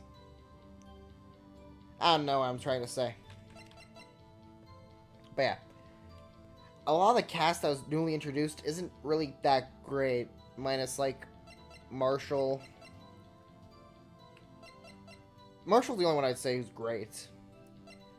Gant's, he's a good villain, in my personal opinion. I guess take him or leave him. And Emma, she does what she's supposed to do, which is being a backup Maya. Also, 3 pages of evidence. That is just a pain to sift through.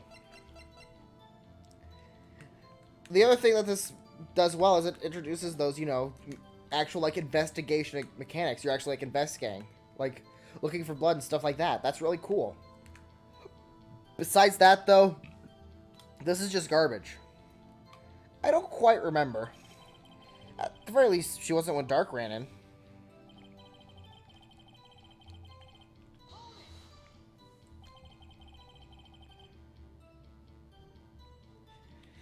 So, the two of you ran off immediately after him, right? That's right, but Dark made it to the elevator first. Neil and I just split up. He went upstairs and I went downstairs. I guess you could say he got lucky. What's this about a power outage?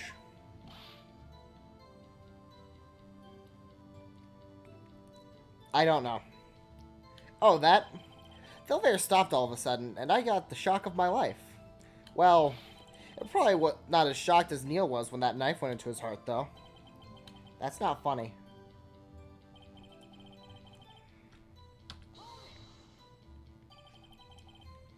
Could you tell us what you saw? It was a shocking sight.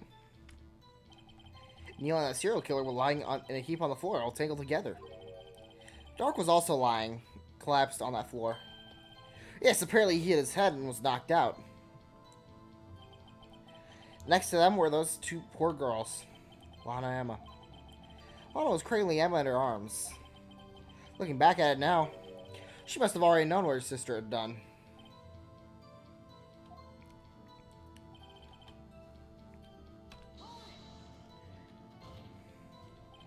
How can you know that? Because it's the victim's body. It had already been moved. So that means you found the body near Lana's desk? That's right. I think you said earlier there's my suit of armor that really stabbed the prosecutor. Yes. Nope, not at all. Anyway. As you see, I had nothing to do with the forgery. So you're saying that forgery had already taken place by the time you arrived at your office. Exactly what I mean. I understand how Lana must have felt. Moving a body and hiding evidence aren't excusable no matter what the circumstances. But starting with the witness won't do you any good, Mr. Wright. If you're going to stare at anything, you're better off staring at the court record. Worthy, always the smooth talker. Which piece can tie again to the forgery? Lana did admit to forging evidence, but that can't be the whole truth. That's how I've got to link Gant to the incident.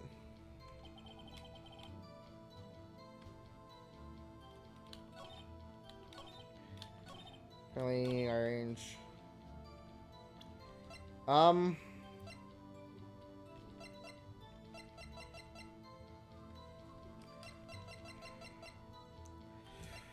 I guess piece of cloth. If you really had nothing to do with this forgery, then how would you explain this? Well, what's that? And what's on it? A handprint? Chief Gant, your explanation, please.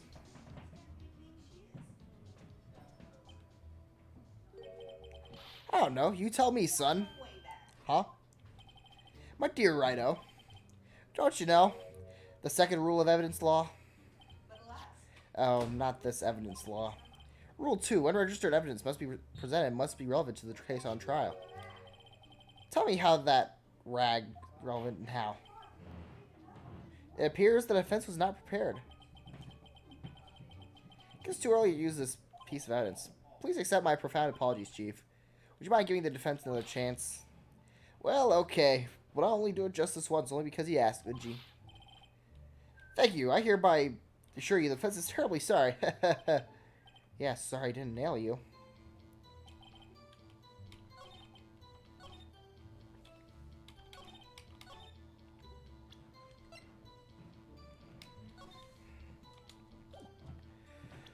What?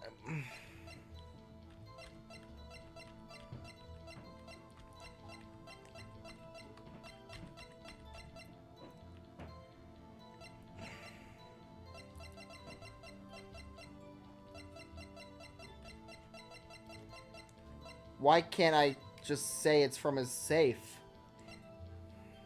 Do I have to pull out the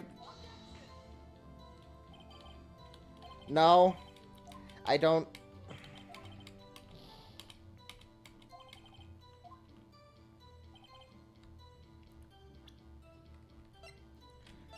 Why?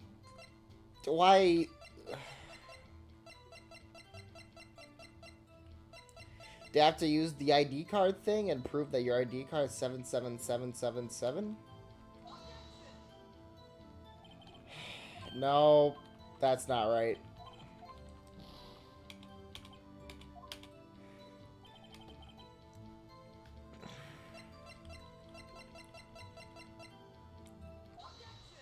The jar?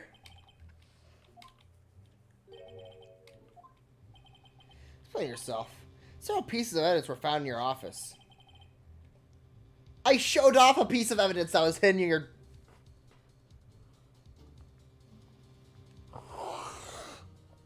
I hate this episode so much. Take this jar, for example. That's that blue battery you showed us earlier. A piece of this jar was discovered in your safe. Someone thought this was the second best episode in the game.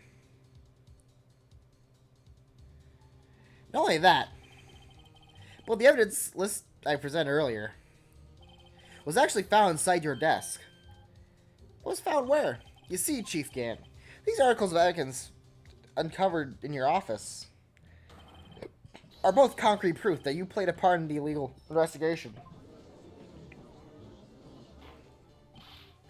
Chief Gant, what is the meaning of all this? Oh, you're a defense attorney who may even rival Worthy. So you admit it, then, that you were involved in the forgery? Who, me? Or do you mean you?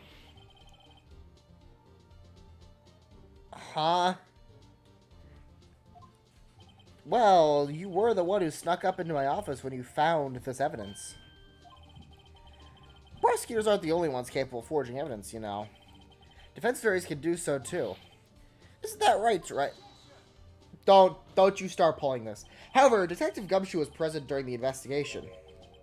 Worthy, my boy. Not even detectives are exempt from the law. Rest assured, Dick will receive his punishment in due time. What? Detective Gumshoe drops. Detective Gumshoe's salary drops any further, he'll have to pay to work. Yes, well, in light of the detective's presence. Please give us your testimony regarding these pieces of evidence found in your office. And their relation to this forgery that took place at the crime scene. My. Kids these days no longer know how to put two and two together.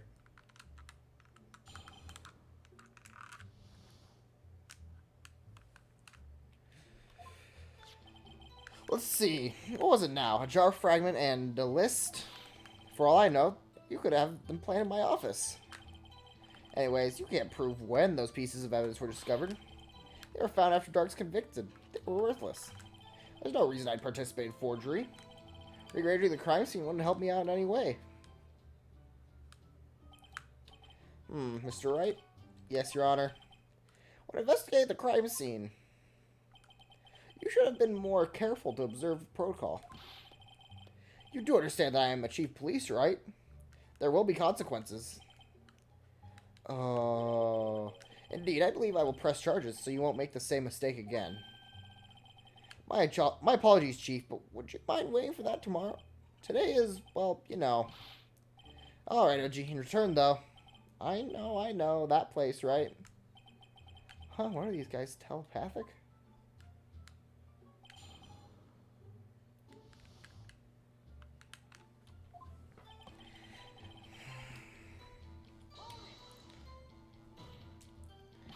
I appreciate if you stop making these ridiculous allegations. Yes, you do have a point. You wouldn't have the guts to do something like that.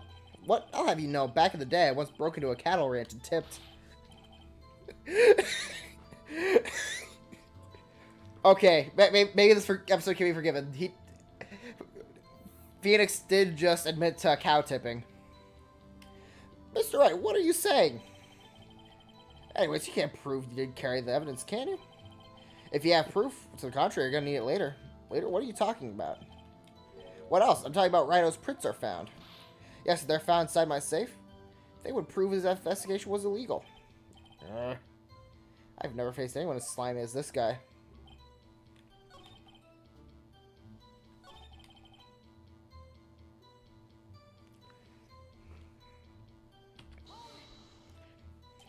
What do you mean by that? This is all purely hypothetical, of course. But I suspect I did place those items. But suppose I did place items in my safe. Such an act wouldn't necessarily constitute forgery. If concealing evidence found at a crime scene isn't forgery. I'm not through speaking yet, Rhino. It all depends on when the evidence was discovered.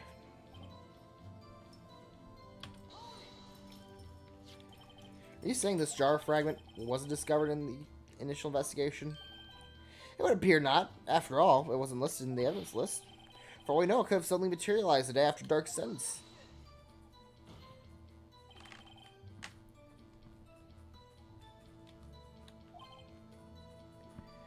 Right. The Chief is talking about a possibility, so long as you can't rule that out. Your remarks, however clever they may be, will only succeed in wasting time. Come now, Rhino, think about it.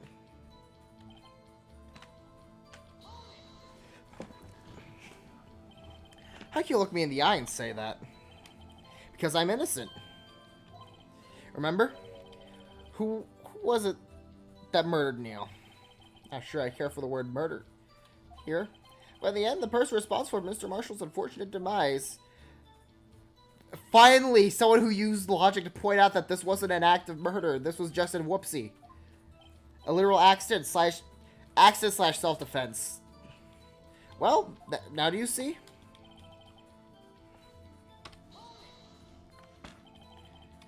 Really, Chief Gant?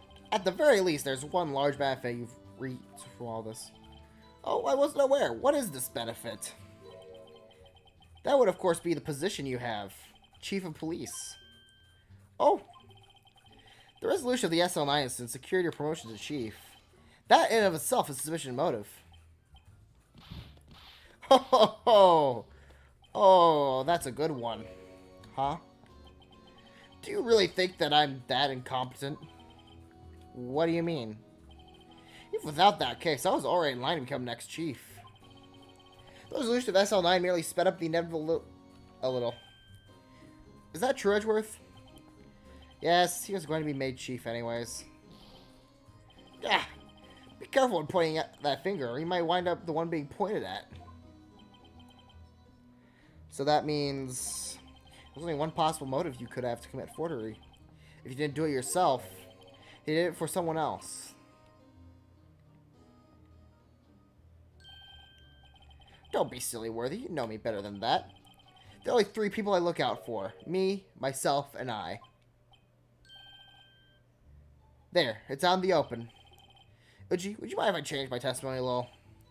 By all means, please do.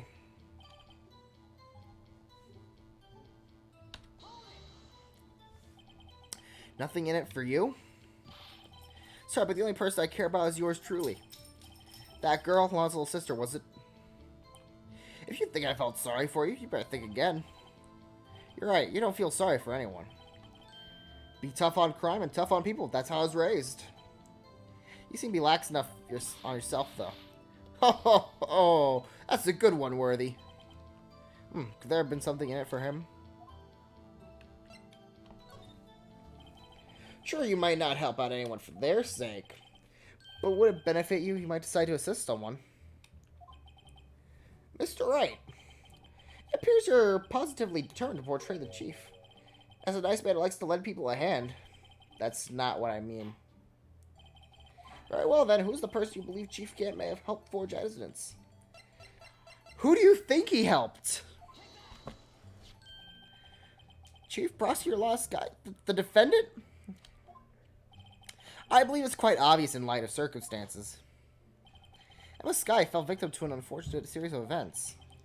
Who would want to help her more than her own sister, Lana? As for Chief Gant, he would also have a reason to help Lana if she asked him to. That reason, of course, is self-profit. Self-profit? What do you mean? After the SL9 incident was resolved, Lana Skye was appointed chief prosecutor at the prosecutor's office. The person who arranged this job change was you, Chief Gant. But how would he profit from all of this? He'd be able to use chief prosecutor as his puppet. Essentially, he would acquire unchecked authority over all investigations. You mean to tell me that despite the chief's formidable appearance, he plays with puppets? Oh, wait. You mean he puppet as his son being forced to do his bidding? Never mind. Admit it, Chief. You assisted Lana Skye in forging evidence. Your motive to appoint her as chief prosecutor is so you could control her. Right, oh my boy. You have quite an imagination. Let me ask you something.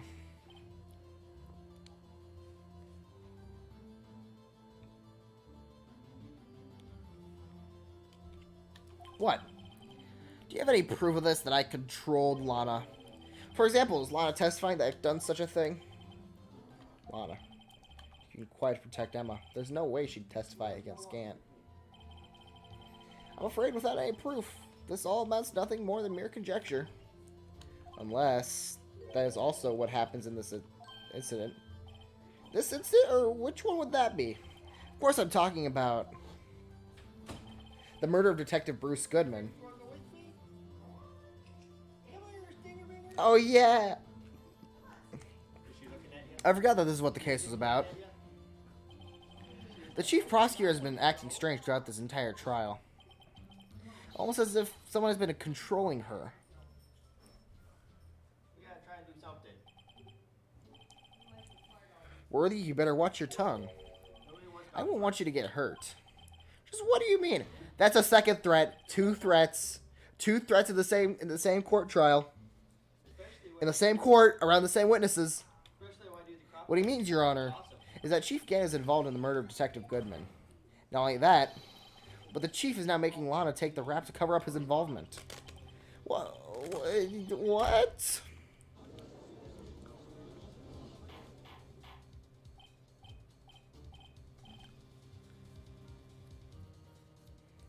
Well, yeah, because we were always, like, the entire time we were talking about who killed Robert Hammond.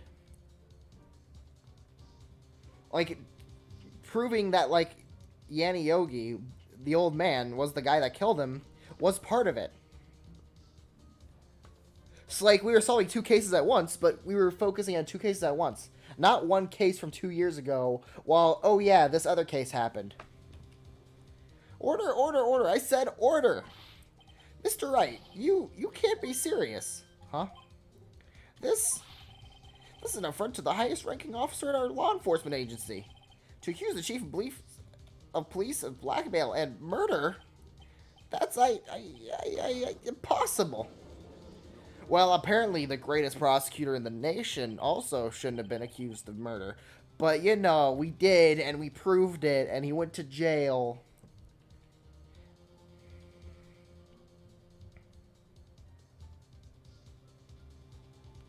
I guess made the same thing. No, because it was still about the same trial of who killed this guy.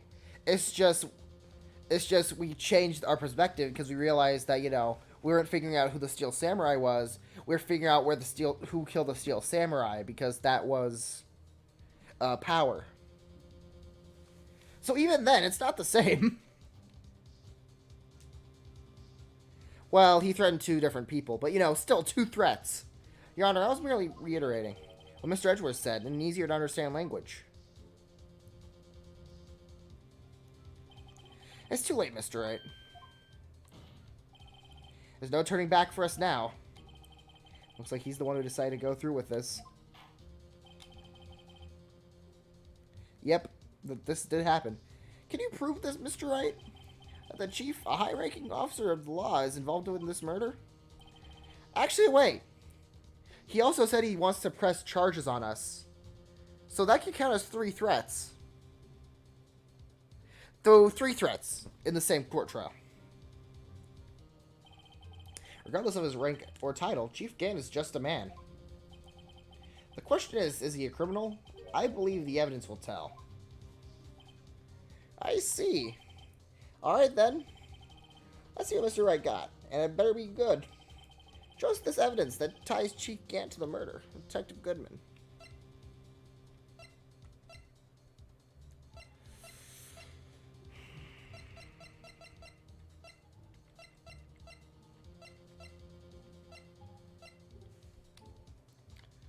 The ID cards?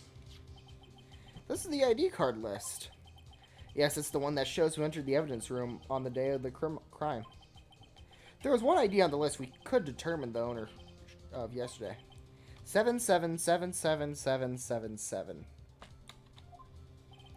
Sorry, but there's no way you can prove that that's my card number. It's your number. Wow, we just straight up said, it's your number.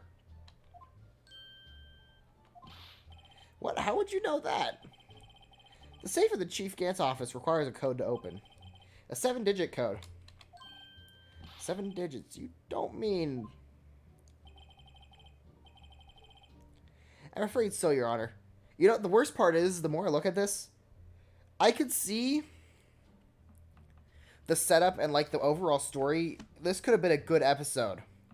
It is just so convoluted. There's so much evidence involved. There is so many dumb stuff going on. And even then, like, Ace Attorney, it's not exactly realistic. But, like, it's getting real hard to suspend disbelief right now. With the amount of stuff that I have to suspend disbelief over.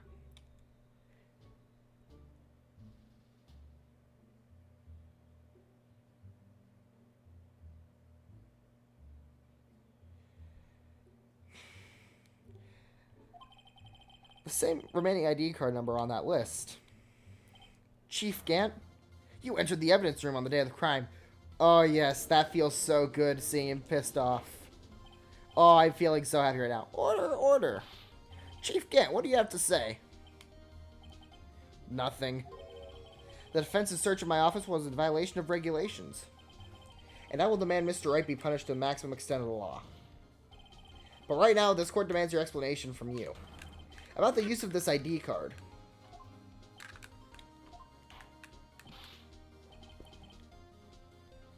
Yeah. Chief Gant, what? So you admit it. You entered the evidence room on the day of the crime? What about it? I'm chief of police, whether it's the evidence room or the bathroom. What's the difference? I can go anywhere I want. Tell me. When you entered that room, were you alone? I always go to the bathroom alone, as I do with the evidence room. Detective Goodman wouldn't have happened to be with you that day, would he? Of course not. Why would he be? I hadn't seen him in days. You hadn't seen him in days, Chief Gant? I'm afraid you've just undone yourself. On that day, you had to have met with Detective Goodman. What do you mean? This trial's purpose is to determine Lana Sky's guilt. We have had, like, 4 cases with you now. You should know what's going on. No, it isn't, Your Honor. This trial's purpose is to determine the truth. It's Chief Gant met the victim on the day of the crime. We need to determine one thing. What transpired during that meeting? In that case, Mr. Wright, I'm going to have to ask you for evidence. Shows the proof that the victim went to meet Chief Gant on the day of the crime.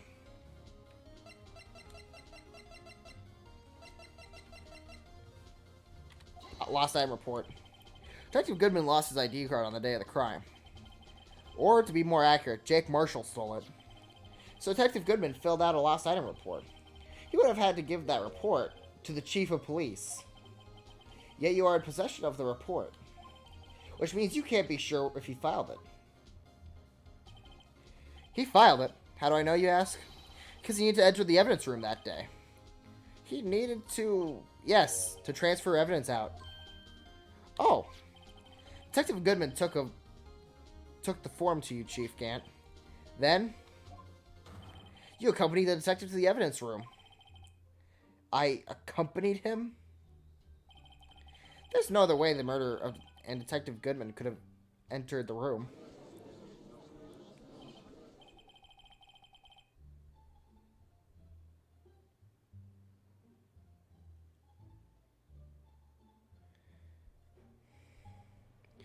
Hold on, let me guess what you're going to say next. I, the chief of police, murdered poor Goodman. My guy really thinks he's Joseph Joestar. Exactly. But wait. The chief didn't necessarily need to accompany him to the evidence room. He could have just lent him his ID card. Yes. Now that you mention it, I believe I might have done something of the sort. Sorry, but that's not possible. According to the record, your card was only used once. Yet you showed us your ID card earlier. If you had really lent it to Detective Goodman, it would have been found on his body. What the... Chief Gant, you didn't... The murderer was most likely a spur-of-the-moment crime, for no one in the right mind would choose the police department as a place to commit murder. After the murder, you contacted Lana at the prosecutor's office. Why? To dispose of Detective Goodman's body, of course.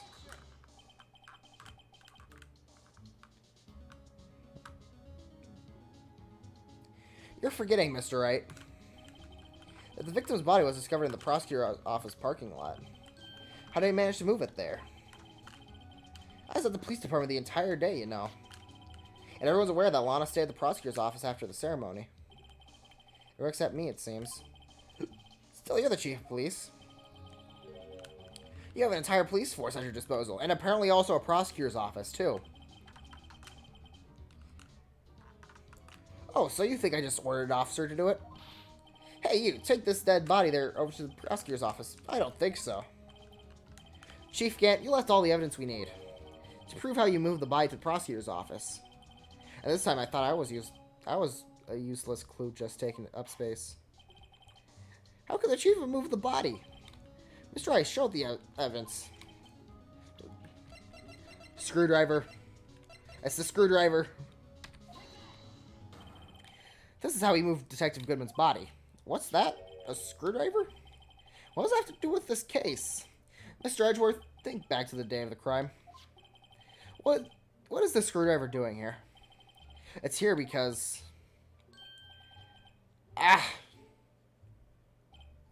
I was asked to go by Chief Gant, no less. He told me he wanted me to keep it here in the prosecutor's office. And in case on the day of the stabbings, I brought this back here. After the ceremony ended that day, I didn't plan to return to the prosecutor's office. But you did, because Chief Gant asked you to. You mean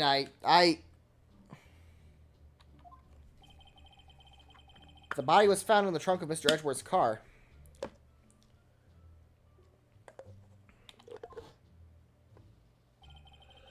I think it's obvious what happened. The body was moved by that car. Detective Goodman's body was carried in the trunk of Mr. Edgeworth's car? Yes, unless, of course, you have another explanation, Chief. Why else would you have asked Mr. Edgeworth to transport evidence from a closed case? Only one plausible explanation. To transport the body to your accomplice, Miss Lana Skye. Order. What is going on here? Is there no room for rebuttal to the defense's outrageous accusations? Think back to the photograph Miss Starr took at the prosecutor's office. This is not a photo of the body being stuffed in the trunk to be taken away. It was exactly the opposite. This is the photo of the body being taken from the trunk. Chief Gant, please say something. I believe your time's up. My time's up? Sorry, Righto, but I'm having lunch with the District Attorney General after this. We'll have to get going if we'll make it in time for the early bird special. But the cross-examination isn't finished yet. Remember what I told you earlier? A police chief has all kinds of weapons at his disposal. Weapons? Yeah? There's the boneworks of a good case. Like, there's a DNA of, like, a good case in here. It's just piled under a lot of, like, just overly complicated stuff and, dumb questions. What? That's not a right to be casually invoked. There are certain risks to be considered. So you're going to just run away after all this? Run away? Don't make me laugh, Worthy. I stabbed old Goodman. That's what you're saying, right?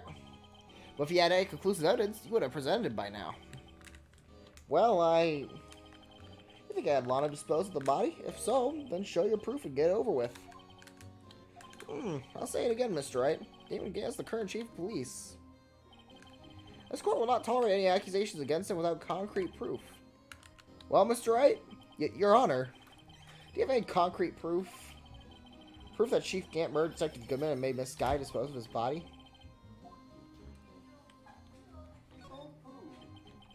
Can't let him squirm his way out of this one. I've got to keep him pressure on.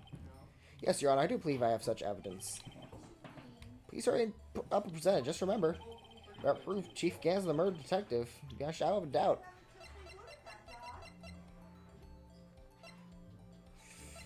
I actually don't have... I wish that was an option. I really do. Oh, that's not what I was looking for. I was looking for this. Maybe we could use the blood.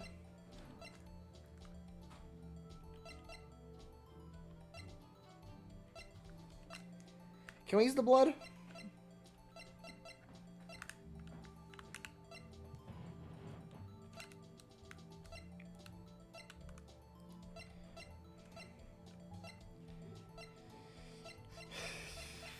Or can we use...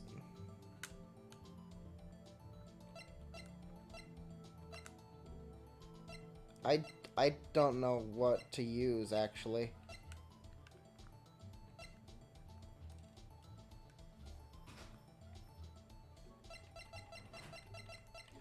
Oh, this? That was used, earlier. In one of the earlier days.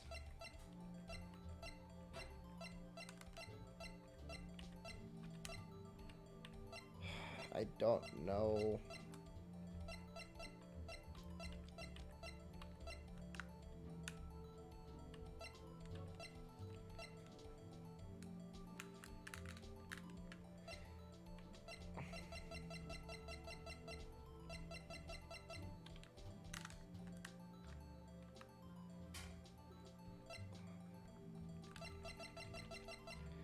Oh yeah, that was used to prove that Emma actually killed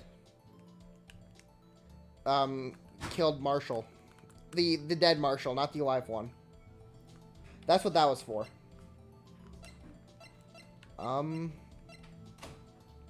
there anything else you want to put in? I don't know what we can use. That's the problem. Can you use Goodman's autopsy report?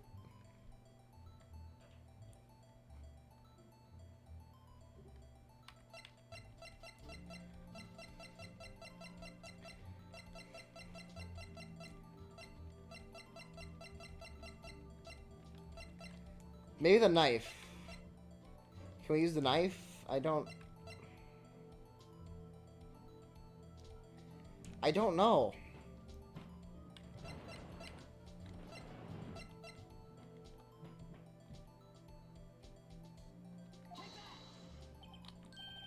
So, what exactly is this evidence? It's proof as to whether or not it's enough to demonstrate the chief's guilt.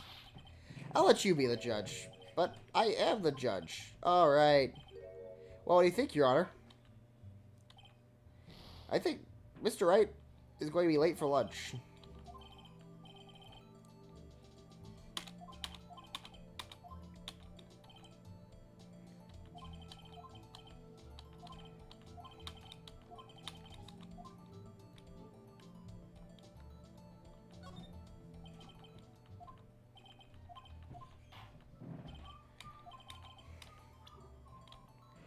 I don't think we have proof.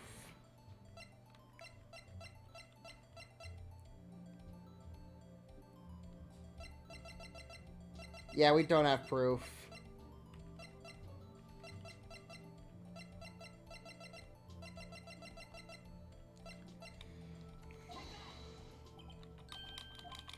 Yeah, maybe we don't have proof.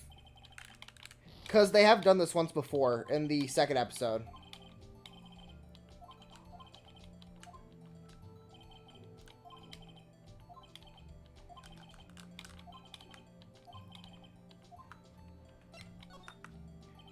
No time showing evidence I'm not even sure of myself. No, Your Honor, at present, I have no conclusive evidence. See ya, G. In that case, this court is forced to penalize you for your allegations against the chief. What? Here's a tip. Never gamble what you can't afford to lose, righto. It seems that Lady Luck was on my side again today. Okay, G, I'll leave the rest to you.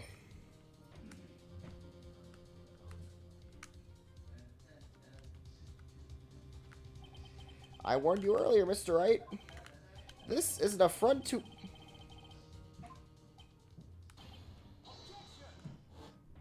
Oh, thank God. Lady Luck, Maybe we should have a word with her. Mr. Edgeworth, what do you mean? There's one lady who knows the real truth behind this trial. We haven't had the honor of hearing her testimony. Lady who knows the truth, another witness. In the absence of conclusive evidence, there's only one other method to prove his testimony. Chief can't invoke his right to refuse to testify. There's still someone else, one more witness who can answer all the questions raised in this trial. Someone who is in this very room. Mr. Edgeworth, who is this person? What are you asking me, Your Honor? Have you forgotten? The defense is the one calling the witness today. I know exactly who we're calling up.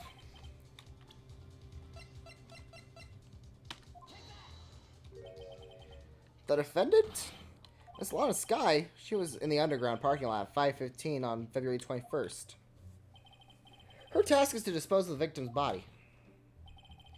And in accordance with a certain someone's orders. Mr. Edgeworth? The prosecution has no objections, Your Honor. Very well, the court will now take its final recess of the day. 50 minutes will reconvene to hear the defendant's testimony. Hold on. Huh? Chief Kent, I thought you were going to eat. Listen good, Lana. Let's talk to Lana. I don't think you need me to tell you this, but if you accept Mr. Wright's claims, there will be terrible consequences. 4. That's 4 threats. 4 threats. That's right. Your sister will be found guilty for Neil Marshall's murder. The judge literally also said it was self-defense. Well, not self-defense, but an accident. This isn't good. Of course, you'd never support such an outrageous claims anyway, right? Just something to think about. Right then, I've got a lunch date to meet.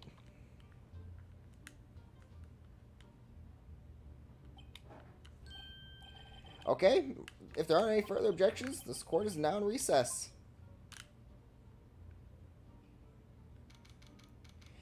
February 25th, 2004, p.m., District Court, Defendant Lobby number 2. Looks like we managed to stay in the game. Yeah, thanks to your help, Edgeworth. Yeah, I still can't get over the fact that someone ranked this as their second episode. Detective Gumshoe. Haha, I'm not a detective anymore. Oh yeah, sorry about that. Don't worry, I've already decided where to work now. At your office. My office? Sure. I'll take the place at that top. I want to see an episode where Gumshoe is acting as the replacement for Maya. I actually want to see that. Could he mean Maya? Still, looks like we're all out of moves now. Chief Gant's done it again. How's he always gonna get the upper hand? That's not fair. He has the right to refuse to testify. Settle down, right? Remember what the judge said? But Chief, that's not right to be casually invoked. There are certain risks to be considered. Risks? What does he mean by that? It's simple. If the chief refuses to testify, the opposite also holds true. You mean he forfeits his right to say anything too? Emma, are you okay? Yeah, when I came to, I was in the medical office. Nope, you're being replaced with Gumshoe. Sorry, leave. You're being replaced with Gumshoe. Get out. I've been listening to the trial from the gallery. So she heard everything that's been going on. Emma, I'm sorry for what I said before. No, don't be. It was the truth. You know, it's funny. I almost feel somehow relieved. Relieved? Yeah, now I feel I finally know what really happened. I think that all of this time, my sister was being blackmailed by that terrible man. And she did it all just to protect me. Ever since her appointment as chief prosecutor, everyone who knew her said she changed. Perhaps it was easier for her that way. What do you mean? What do you think I mean? Follow Chief Gant's orders. She must have shut herself up deep inside. That's literally what she just said, essentially. Huh! I just killed a man. Isn't that kind of silly? Isn't that wild? Isn't that a quinkydink? To force herself to do anything and everything the chief told her to do. That's why she became so cold. It was all my fault. It's all because I murdered Mr. Marshall. Hey, don't go blame yourself now. If you want to blame anyone, blame society, pal. I'd say blame Joe Dark or, you know, just bad luck. Yeah, I'd blame bad luck.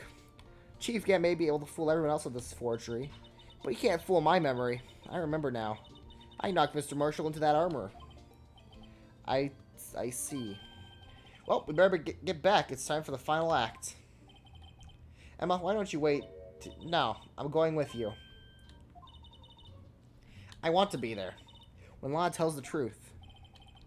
Let's go, right? Time to end this. You know what? I'm not going to complain. That means we get one more save. We get a save and I don't have to do that entire part of the trial all over again. Alright. We're almost done. February 25th, 2:21 p.m. District Court, courtroom number 9. Now then. Well, defendant Miss Lana Skye, please take the stand.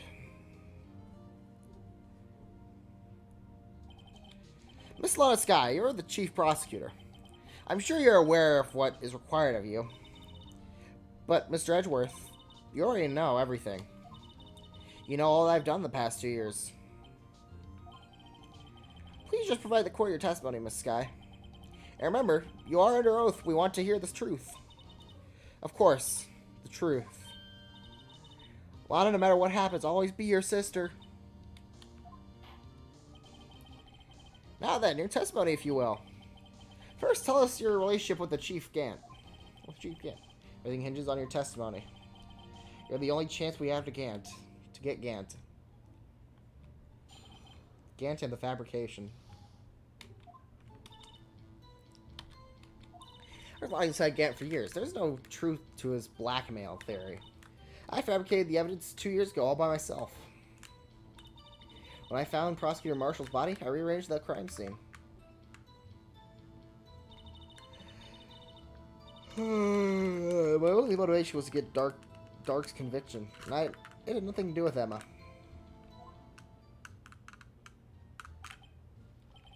Are you sure about this testimony? Your Honor, I'm confessing to a capital offense. Of course I'm sure. But Lana, if this is true, then that means Chief Gant has nothing to do with this. That's what I've been telling you from the beginning. Please, Mr. Wright, you've got to help her. She's sacrificing herself because of me. What if she's telling the truth? She's not. I know my own sister. Or if she speaks stiffly like that, she's hiding something inside. Deep down, she's really screaming in agony. Yeah, this is no time to start second-guessing myself. The defense may now begin its cross-examination. I'm so done with this case. How many years exactly?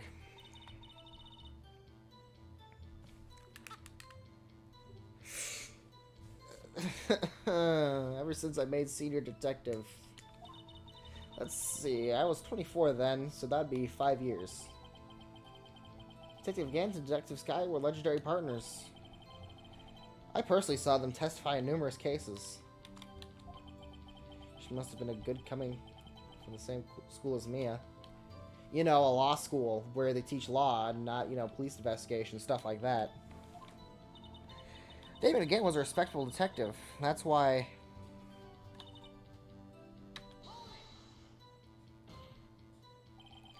But think about it, Miss Sky. You didn't murder Detective Goodman. You told me as much yesterday in jail. You still don't get it, do you, Mr. Wright? Any testimony you cannot present in court is as useless as idle gossip. I stabbed Detective Goodman with a knife. And I fabricated the evidence 2 years ago all by myself. When I found Prosecutor Marshall's body, I rearranged the crime scene. My only motivation was to get Dark convicted. It has nothing to do with Emma. Mr. Wright, my sister's lying. I know.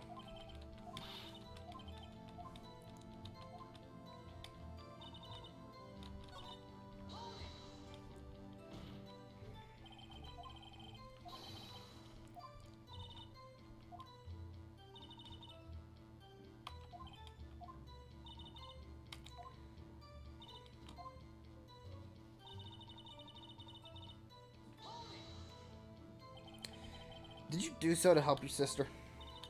Joe Dark was a serial killer. My sister almost became his last victim that day. I didn't want that incident to ruin her life.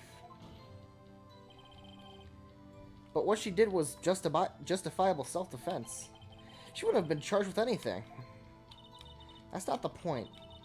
She was traumatized that day, all because of that creep. That's why I couldn't forgive him. Lana, that's why you fabricated evidence 2 years ago?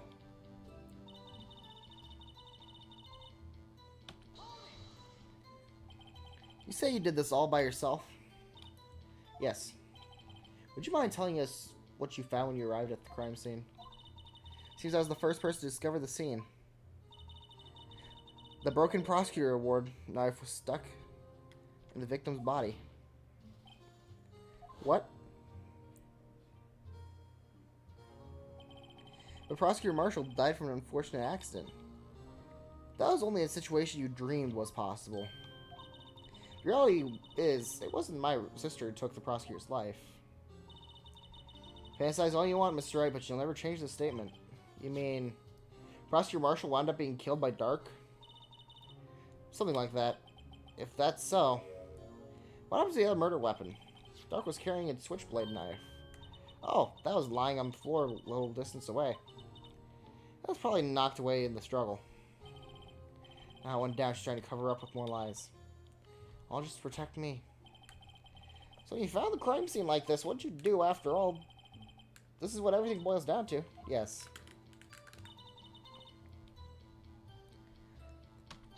Why would you need to do that? You plant the tip of Dark's...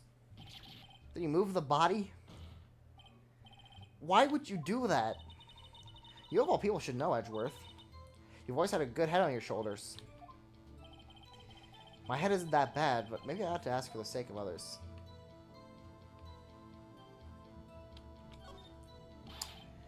Why did you do that? Come on, Miss Wright. Even you should be able to figure this out. Very well, let's add this to the witness's testimony. The reason Miss Sky fabricated the knife. I knew the tip of the knife found buried in his body would be all the proof we needed. But according to your testimony, Prosecutor Marshall's broken knife was the murder weapon, right? Yes, and leaving it in might point the blame away from Dark. I felt the most effective way was to get him convicted would be by having the tip of his knife found inside the victim's body. What about fingerprints? So you buried it inside the victim's stab wound? Yes. Because I hated Dark for what he did.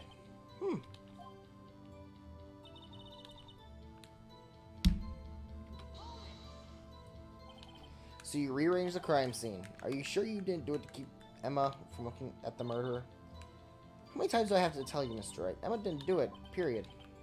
So desperate to hide that fact. Going to risk the death sentence. She's lying. She said so I wouldn't be blamed for what happened. In any case, the prosecutor, what I've done is unpardonable. There's nothing I can do to make up for my actions.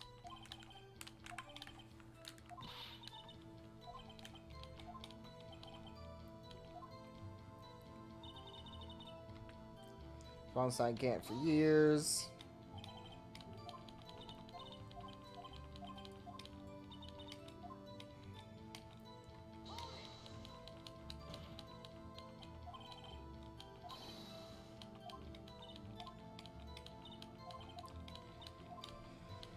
I hate this trial with a burning passion.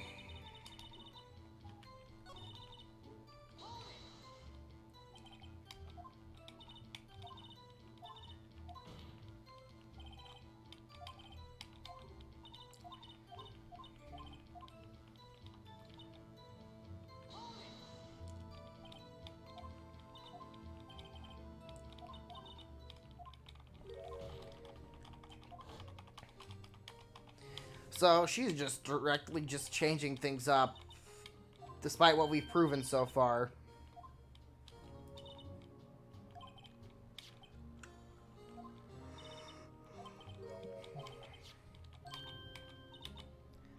Floor distance ways.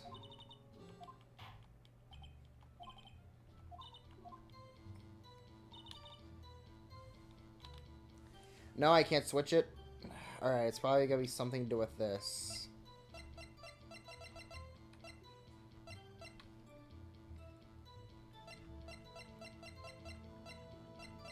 I don't know what to do to prove it.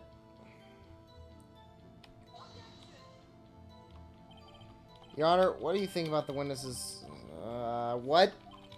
What do you want me to present? Do you want me to present the knife?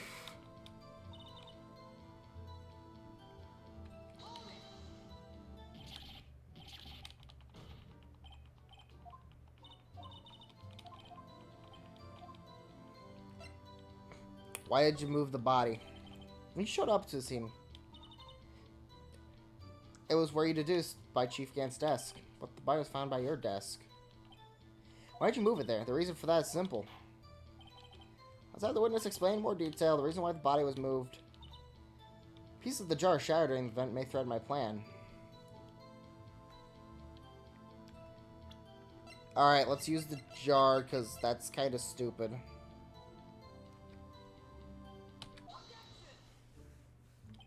Miss Sky, I understand how you feel. You committed that crime 2 years ago to protect your sister. You mean this forgery Senior Marshal was discovered? If that truth was to be exposed now, the past 2 years of your life will have been in vain. Even so, I'm compelled to bring this to everyone's attention. With significant contradiction within your testimony. Contradiction in my testimony?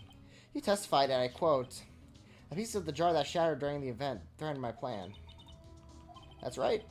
Do you have any problem with that? It's a simple oversight, really. You see, the message was written on the jar with the victim's blood. Yes, the prosecution must have written it in its final moments. Exactly so, and this is where the contradiction lies.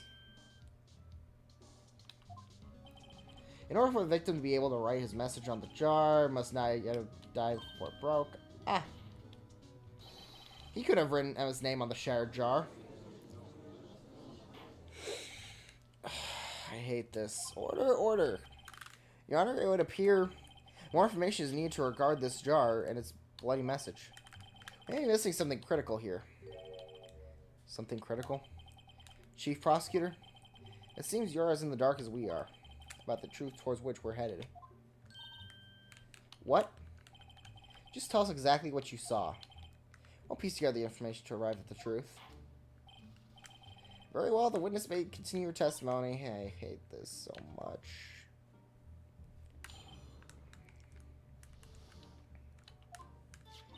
I immediately noticed the blood traces on the jar, but it was dark in the room and I didn't have time to check it out. To be safe, I wiped away the blood. The fragments were large, so I'm sure I got them all. All I could think about was wiping them clean before they were discovered.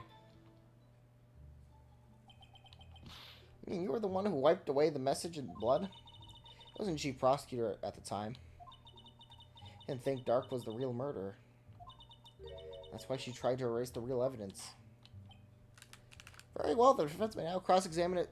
I'm done. I'm feeling physical exhaustion from this.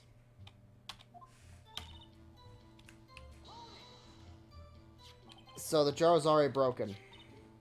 It's a miracle that thing had broken earlier. Looks as feeble as the defense's case, but not as feeble as the judge's judgment. You're an ace detective who never missed a detail. You really expect us to believe you did investigate what was written on the jar pieces? Normally I would have.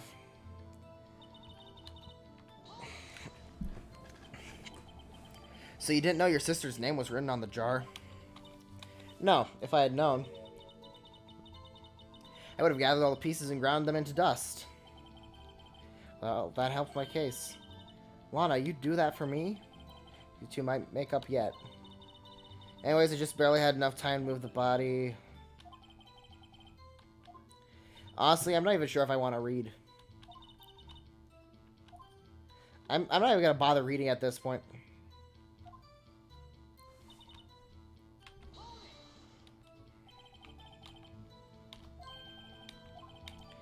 Well, we thought Dark killed Professor Marshall. You wouldn't have wiped away the blood. What else could I have done in that situation? Lana, I only had a few moments. There wasn't enough time for me to do anything else but gather up the pieces.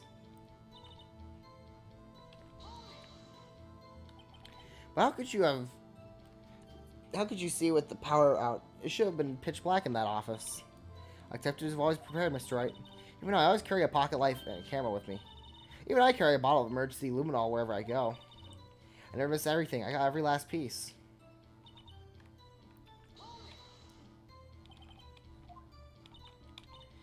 Excuse for my actions. I'm sorry, Lana, I didn't know. Cup after we got to the incident.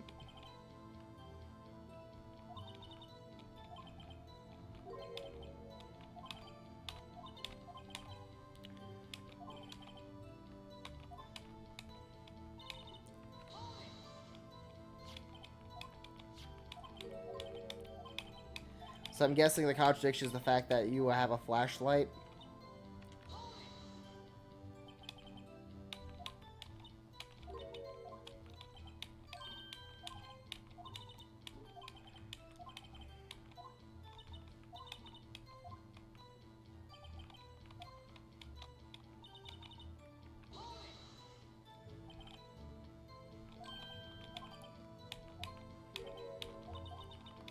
What? She just said she had a flashlight.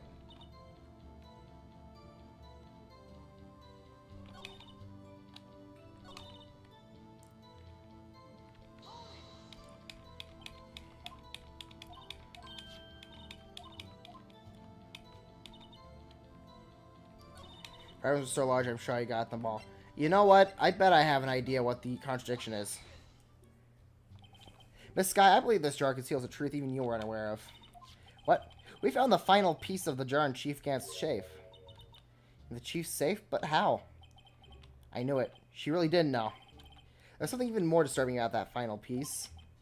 There was still blood on it. But the witness just testified that she gathered every last piece and wiped the blood off them. Yes, which leaves us to only one explanation. On the night the prosecutor Marshall was murdered, you were not the first one. Chief Gant got there before you.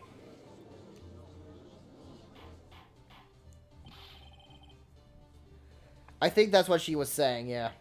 But could the defendant have simply missed a piece? I'm afraid that's unlikely. The pieces are too big for anyone to miss, let alone an ace detective. Well, that may well be, but everyone makes mistakes. Even I once wasted an entire day. Looking for my dentures? They were on my mouth all along. Can you believe that? Have you forgotten, Your Honor? When this witness arrived at the scene, the jar was already broken. Oh, that. There was no way a name could have been written on a shattered jar. Another person discovered the scene prior to the witness. Are you implying this person was Chief Gant at the time he was looking? For dark downstairs, besides, even... The question is, if he did arrive at... First, why did he hide the fact for 2 years? I don't know at this point. I don't know. Well, Your Honor, can you answer us that? No.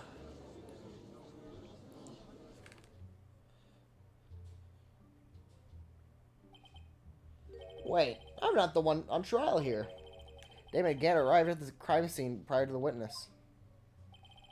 He proceeded to break the jar and purposely hid one of the broken pieces. Question is what this action called. Fabrication of evidence. But why would Chief Gant do that? In light of what happened, isn't it clear? What happened afterwards?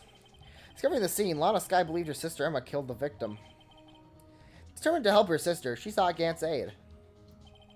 Lending her his aid, Gant helped her create evidence that incriminated Dark. Sparing Emma, and therein lies the reason. This is why Skye became the Chief's puppet. No, I did it on my own. Please, sis, stop trying to protect the Chief. I can't watch you suffer anymore for my sake. No, you did. It wasn't you, Emma. You didn't kill anyone. Don't believe anything Mr. Wright says. Defense attorneys make up the most foul lies to defend their clients. Foul lies? Why is that coming from my own client? I guess you do see like the types of twist the truth. Wait a minute. What if we're still smack dab in the middle of Gant's trap? Is something wrong, Mr. Wright? Lana, maybe right after all. What do you mean, right? So you do tell foul lies then, don't you, Mr. Wright? Miss Skye, please testify once more. But if evidence was fabricated behind your back, then Emma's accidental killing of Prosecutor Marshall might also be a lie. But I do remember knocking over Mr. Marshall. Miss Skye, if you will. I can't. There's nothing to be afraid of anymore. This cross-examination may not change a thing. However, there is a possibility that it will if you tell the truth. Very well. I'll testify about what I really saw. Alright, the witness may testify once more for the final time. Actual crime scene. Emma and Dark were lying unconscious on the ground floor nearby. When I saw what happened, I thought she did it.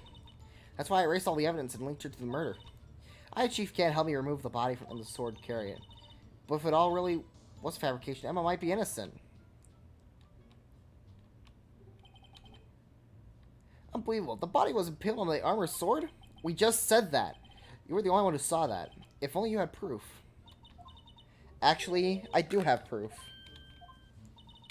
I gave it to Mr. Wright just this morning. What? To me? It's a picture I took of the crime scene I encountered. I thought it might be needed. If I remember receiving a picture like that, it must have been known. See, Mr. Wright, she really does have faith in you. Very well, Mr. Wright, please present this picture. I don't remember receiving any picture from Lana. She said she gave it to you this morning, right? Is it in the book?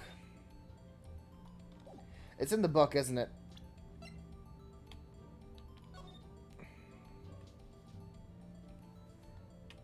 Yep, it's in the book.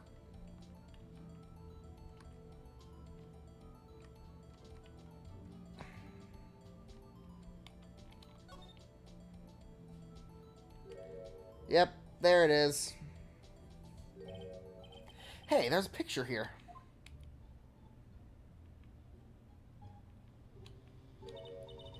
Oh my. I mean, again, this technically isn't really connected, so you really could just skip this episode.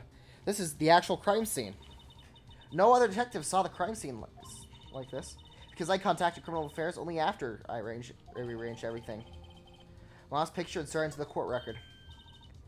Mr. Wright! That piece cut out from his vest. Could that be the cloth we found inside Chief Gant's safe? What's this? This is a handprint, isn't it? That cloth had fingerprints on it. Whoever fingerprints those are must be the real murderer. What? But those fingerprints... They're yours, Emma. Wait, why are your lips turning purple, Mr. Wright? Anyways, let's continue with the cross-examination. As long as you tell the truth, we should be able to flush out the real murderer. Very well, the evidence may now begin cross-examination. I'm so done with this.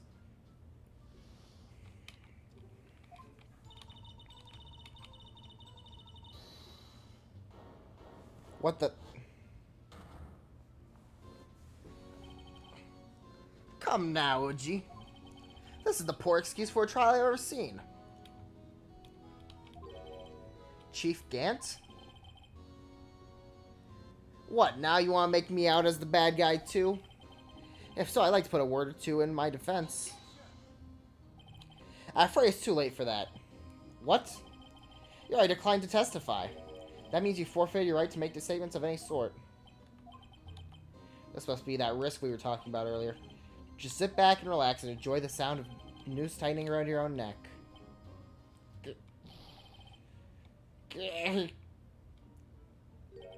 Ah, so what? You think I'm worried? Sorry to disappoint you, but I don't need to make any statements. What do you mean?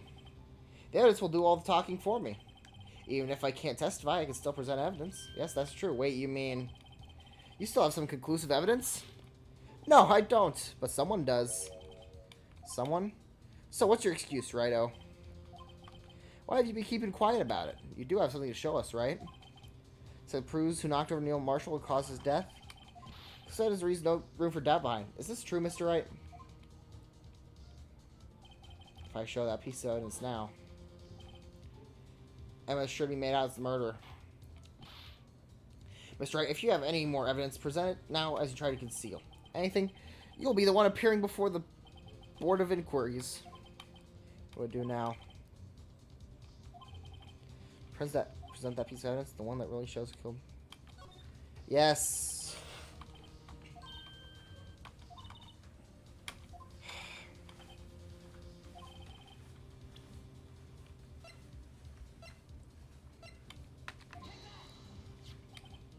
It's a piece of leather cloth? Yes, most likely cut from the victim's vest near his chest. What's this? There's a big handprint on it. Surely must have been left cloth by whoever shoved his victim's sword. What? Whose fingerprints are on this? I'm sure Rhino has checked, haven't you? Well, whose are they? They're Miss Skies, Miss Emma Skies. What? We just determined you killed someone earlier. So I really did do it. See? I told you it was conclusive. But this was found in your safe. So that means it's possible you forged it. I don't know what you're talking about. I don't remember any cloth in my safe. Do you really expect me to believe that? But... Give it up, Mr. Wright. It's over. You should have presented that. By presenting that evidence, you tied Emma Sky to Neil Marshall's death. No.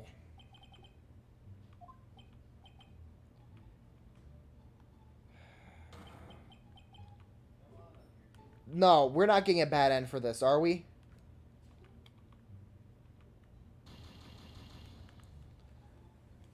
We have to do that all over again.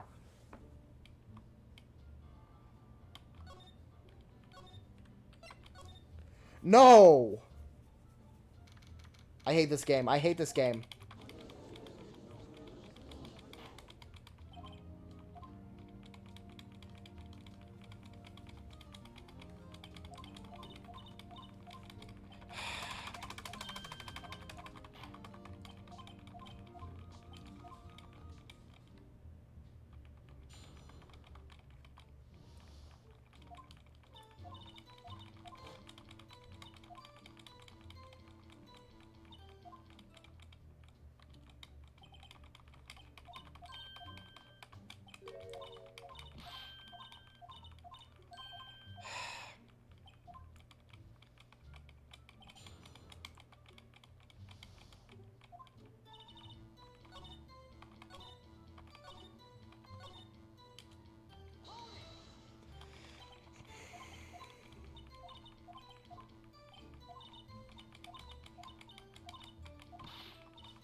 Here, let me pull out the walkthrough because I can't remember every part of it.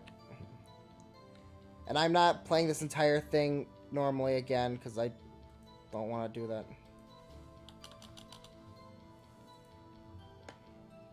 Give me a second.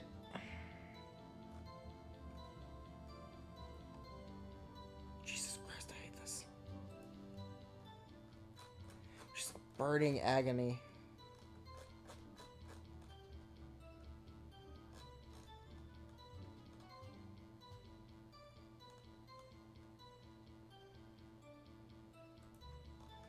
Alright. Press Lana's force statement.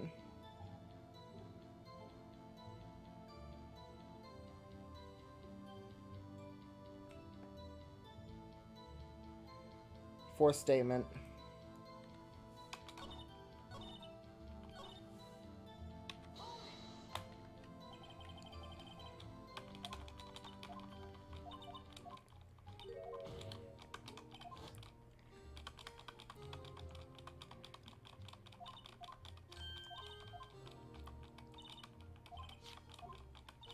Don't care, don't care, don't care. I don't care.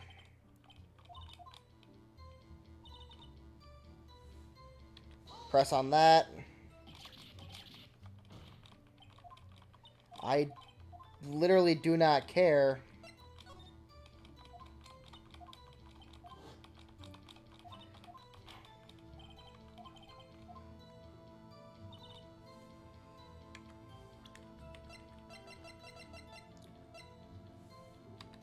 Jar.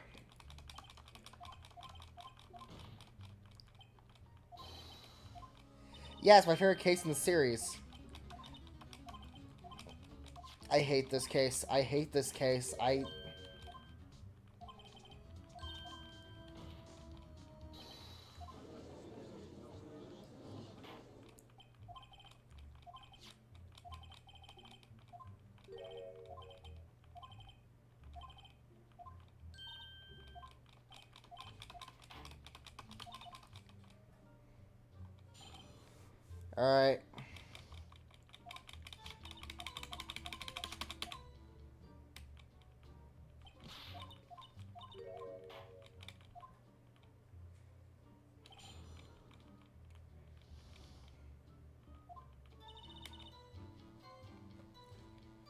Alright. Force statement. Present unstable jar. 2, 3, 4.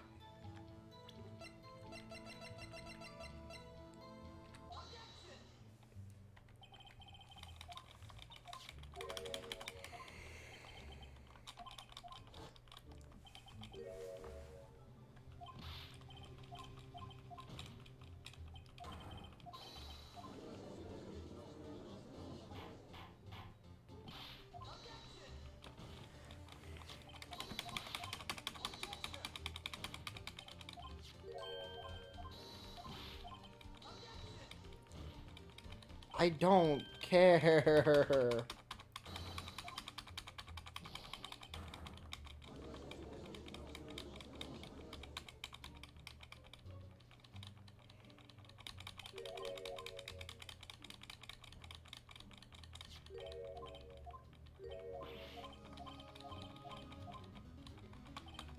I hate this trial with a burning passion.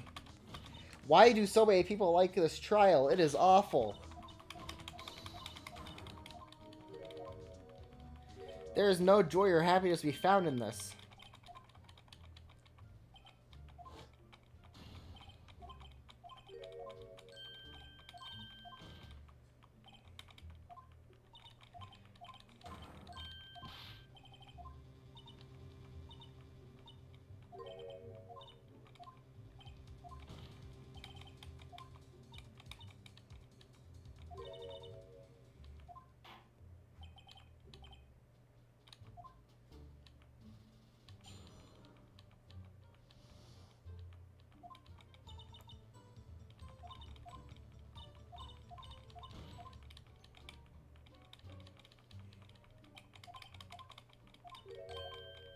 I don't. I'm not an overwhelming majority, apparently.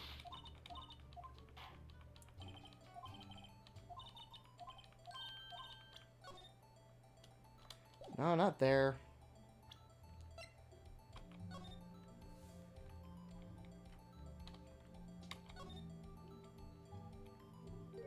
Just give me the. Just give me the.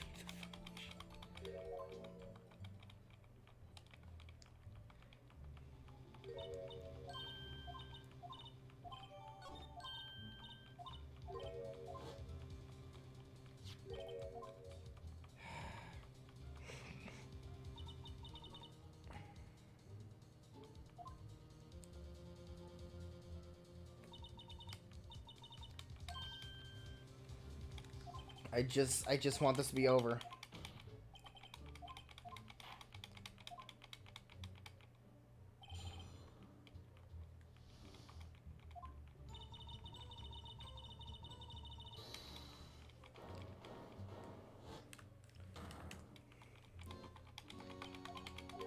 Please leave.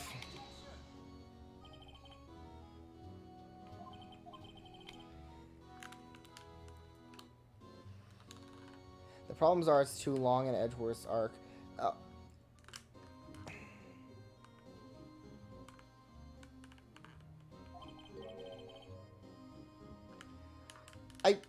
I'll give them this. There is the DNA of a good case in there. It's just, you know, it's not a good case. The DNA is in there, but execution wasn't good.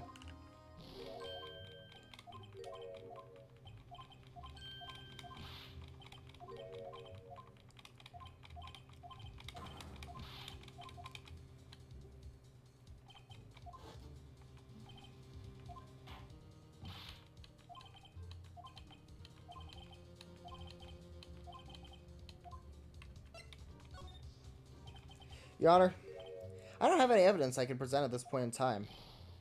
What? You lie.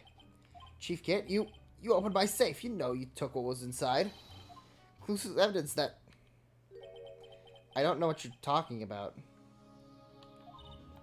Mr. Wright, why don't you show them? We found it together. Oh, I see. It's because you know the truth, don't you?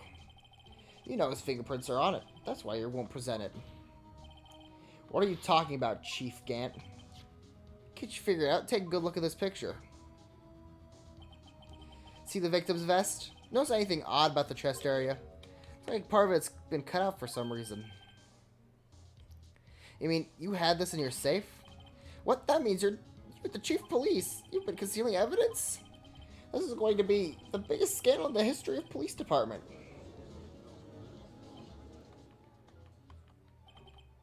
Impressive. To be honest, I did think you had the gall, Righto. Well, I can't just let you pin me up as the murderer. I'll tell you what really happened. What? You mean you admit it? Doesn't this kind of count as testifying? I was the first person to arrive at the crime scene that day. It then occurred to me that I could use the situation to control Lana. So you really were manipulating her. I knew Lana. It made it look like the blame lay with her sister. That when she saw the scene, she would ask for my aid. So you assisted Miss Skye? I told her to arrange all the evidence. I had her plant the knife tip in the victim's body and move the body across the room. And I ended up using that evidence to get Joe Dark convicted. When I tampered with the crime scene, I had 2 pieces of evidence. This was before Lana arrived at the scene, mind you. 2 pieces of evidence? You mean those items in your safe. But why? For insurance, of course. Insurance? I was sure my plan would work, but it's always best to be prepared for the worst. I was about to let anyone blame me for the murder that girl committed. You mean we were calculating that far ahead while forging the evidence? What do you take me for, a fool? I'll make police chief by dumb luck. You see this jar fragment? I had the most legible part of Emma's name. I didn't expect Lana to go off and wipe the blood off all the pieces. But if you fabricate all the evidence, let's say you didn't fabricate the message on this jar too.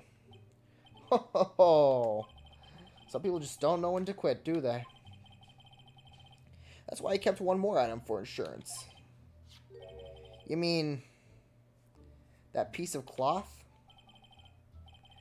Come on, Rhino, cough it up already. I know you have it. What are you waiting for, Mr. Wright? So you admit to it then, Chief Gant, that you were hiding the cloth you cut off the victim's vest in your safe? Yes, I admit it. I didn't want to have to do that being the chief and all, but it's a lot better than being portrayed as the murderer. Well, Mr. Wright, what do you have to say for yourself? Just a moment ago, you said you didn't have any evidence you could present. Foolish move, Righto. You could have shown it then, before it was too late. It's been a long battle. But the moment of truth has finally arrived. As long as I don't mess up, victory here is mine. Your Honor, I do have the evidence to present now.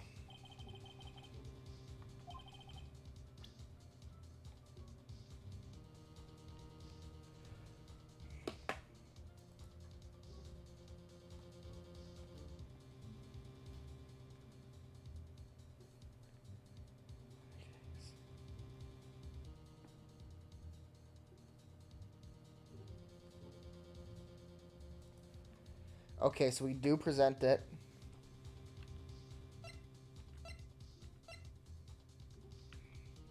We are supposed to show the piece of cloth. Let me verify this once more. On the day of the crime, you personally cut this out of the victim's chest. Oh yes, at last you finally brought it into the open. There's a handprint on this piece of cloth. Your Honor, the prosecution requests that immediately be sent to the lab for analysis.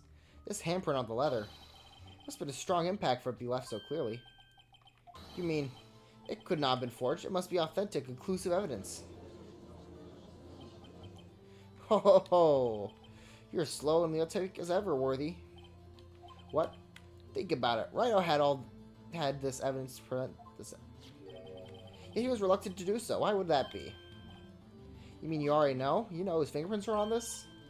Mr. Wright, do you really know? Yes, I don't want to do this anymore. Very well, I'll tell you. Should be okay now. Everything's proceeding as predicted. The person who these fingerprints belong to is...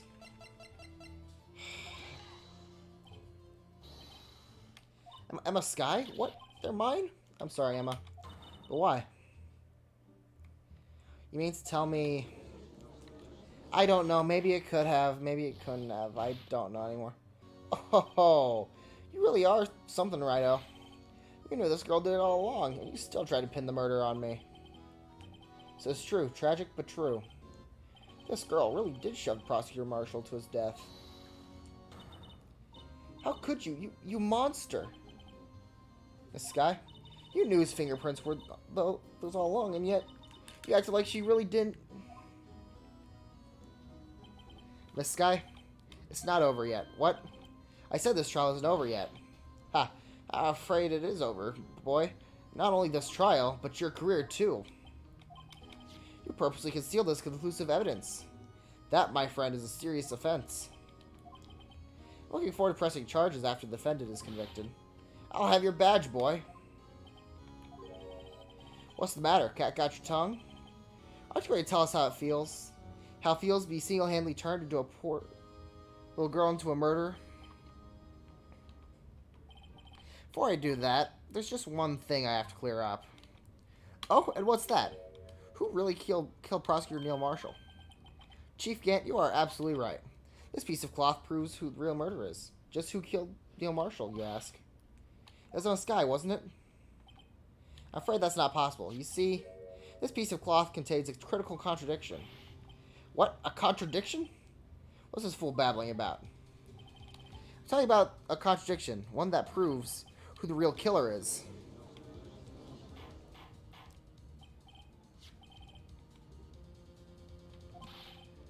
I don't know.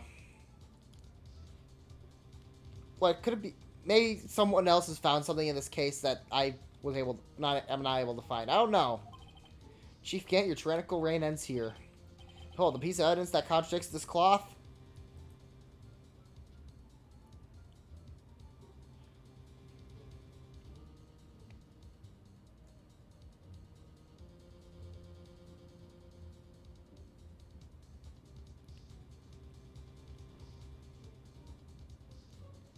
Alright. I guess Lana's picture. And what is that supposed to be? This is the picture Miss Guy took. Take a look at it. See where the piece of the vest was cut out? Yes. His shirt showing underneath. Hard to make out with all the blood on his chest, though. Exactly my point. His chest is soaked with blood. That's only natural. His blood, no doubt, where punctured blood pours out of his mouth. Oh, but that piece of cloth. Wait.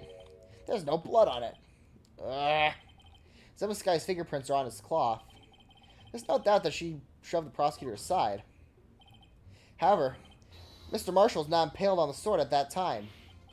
No, that's nonsense. Now then, Chief Gant, let me ask you something.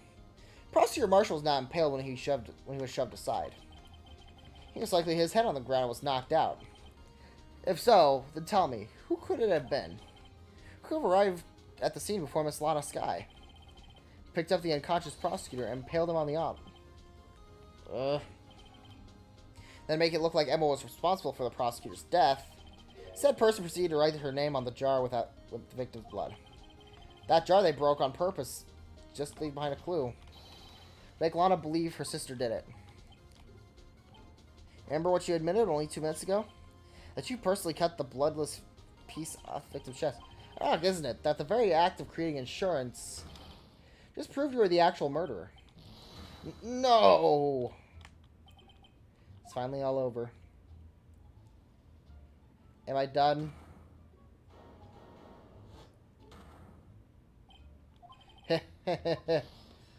Oh, right, so you almost had me.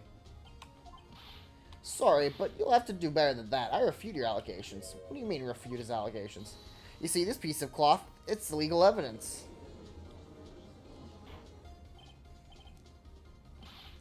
I don't know. I don't know. Order. What is this nonsense? Illegal evidence cannot be used to convict a suspect. Remember, Uji? Oh, you're right, here. Concealed that piece of cloth. What's your excuse, Righto? You have exclusive evidence? Nope. Well, that is true. The defense did refuse to present evidence. At that moment, that piece of cloth ceased to be legal evidence. But that's not fair. Oh, did you think you could best be in court? Looks like last laugh on you, son. Hey, Grant. Well, Mr. Edgeworth, true. Illegal evidence can't be used to convict a person. Assuming, of course, that the evidence is indeed illegal. Well, isn't Mr. Wright? Seems at last. Time for me to reveal my plan has arrived. What plan? Mr. Wright, do you admit that you purposely and illegally concealed this piece of cloth?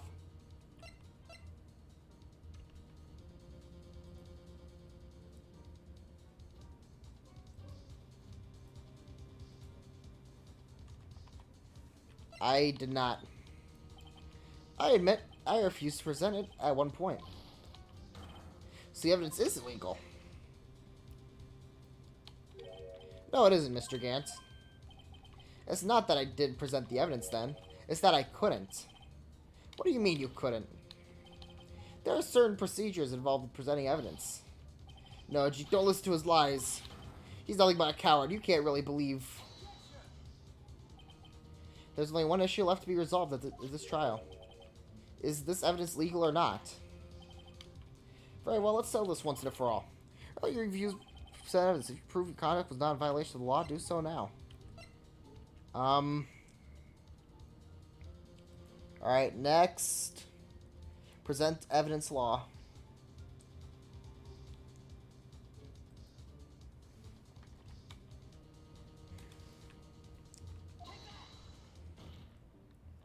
This is my proof, Your Honor. Evidence law. What's this? I've done my homework too, Chief. Indeed, Emma Sky's fingerprints were on this piece of cloth. However, at that point in time, this was merely a piece of cloth, nothing more. What? You see, it's written right here in the book, the second rule of evidence law.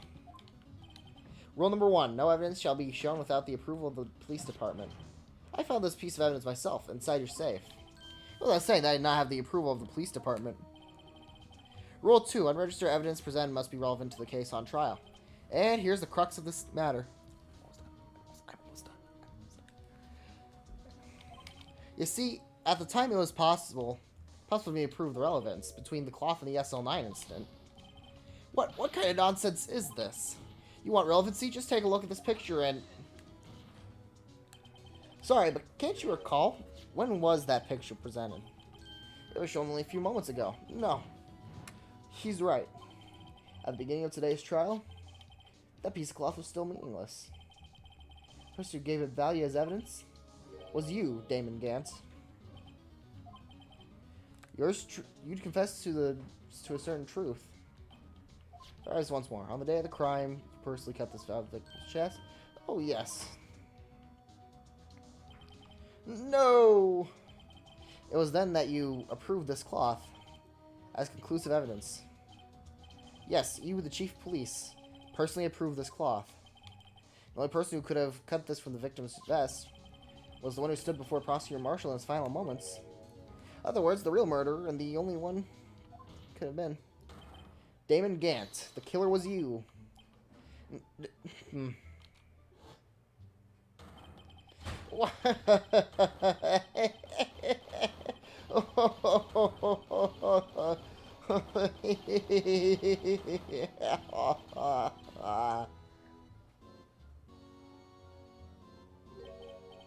I knew I should have gotten rid of him. That good-for-nothing scum. For 2 years he's been snooping around the department trying to get something on me. Crimes are being committed every day, yet he insisted on hounding me. Well, your crime wasn't exactly petty. He wanted to reinvestigate the case. He recruited Angel Starr, then convinced Bruce Goodman. Detective Goodman? Yeah, that's right. If the evidence is transferred, I'll lose my only chance to find out the truth. Please, you've got to help me. Goodman turned him down, as he ought to. Still, Jack Marshall didn't know when to quit. He stole Goodman's ID card and tried to take the evidence.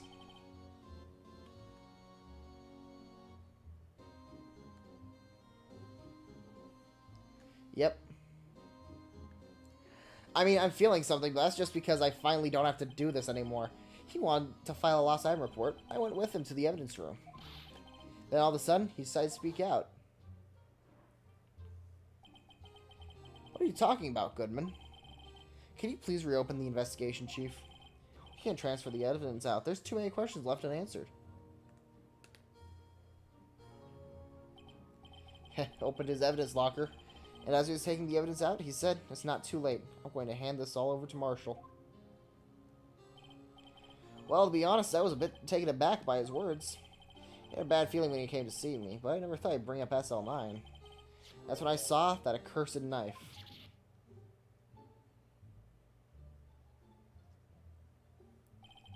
I couldn't just pull it out. Doing so would only lead to more blood, making it near impossible to hide your crime. Even so, the blood was just pouring out.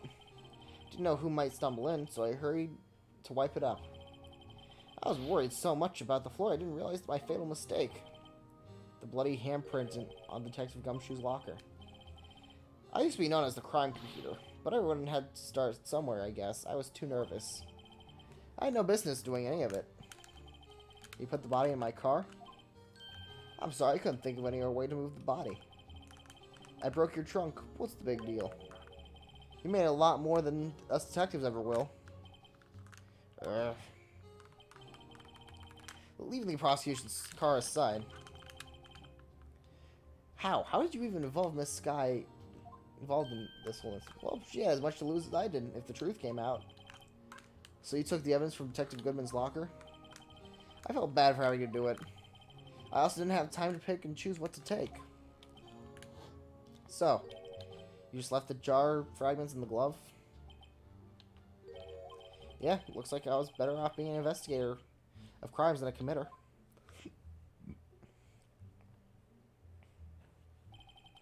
They all did their best to get in my way. I've got to hand it to them. They did their jobs well, much to my dismay. Fake evidence doesn't hold up very well upon close examination. You must have known that. Tell me, Worthy, why do you stand in court? Me? You despise criminals. I can feel it. You and me. We're the same. Don't you start pulling the, we're the same, you and I. I'm your father, Luke. Don't start pulling that. One day you'll understand. Oh, and believe me, you will. You're just one man. You'll see what it really takes to bring them down once you try go it alone.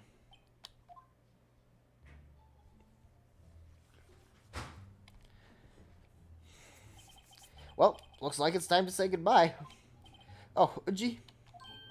What? Looks like we'll have to cancel that lunch date. Sorry, old friend.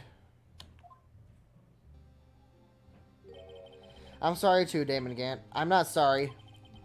I knew you used to be, as you used to be long ago. You were once a fine investigator, example to others on the force. I don't care. I'm sorry to learn that you're no longer that person. Those days are gone now, G. Thanks for all the memories, though. Don't worry, you'll be fine. Now you have Righto here. And Worthy. With these two around, you can't go wrong. In fact, I can hear them already. The melodious sounds of a new beginning.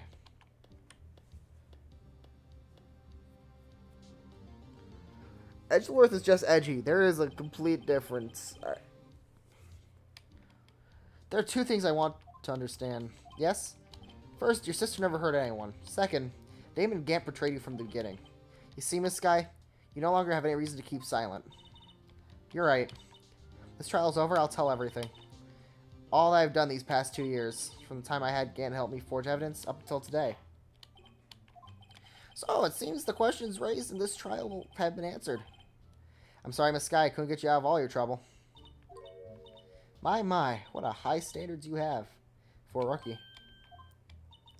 I can see why Mia thought highly of you. Who knows, a few years from now, you just might make it to the top. I owe you my thanks, Mr. Wright. Miss Sky? And to you too, Mr. Edgeworth. You've suffered every bit as much as I have these past few days. Believe me, I know how much of an ordeal it's been for you. It was nothing. Liar. I was worried the pressure might break you. And yet, you rose above it all and guided Mr. Wright to victory. You've done well, Mr. Edgeworth. Stop it. I only did my job. In light of this case, it seems good self-examining is closure for all of us. Miss Sky, yes, Your Honor, you're innocent murder. I legit just do not care.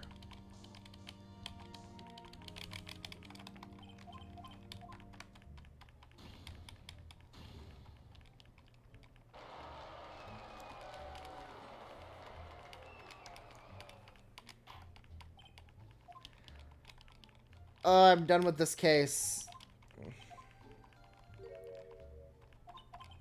One long face. I don't care anymore. I don't care anymore.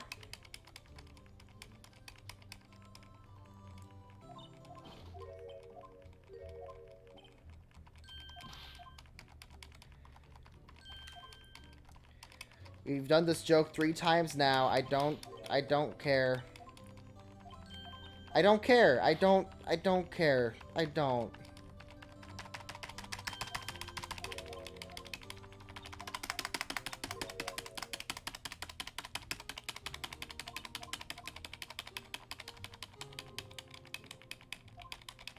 I don't care. I don't care.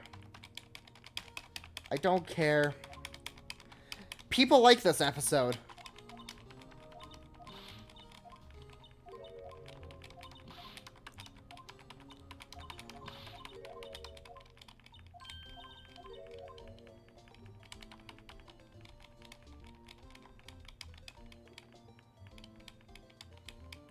This is even the ending of the game. This is just a little bonus.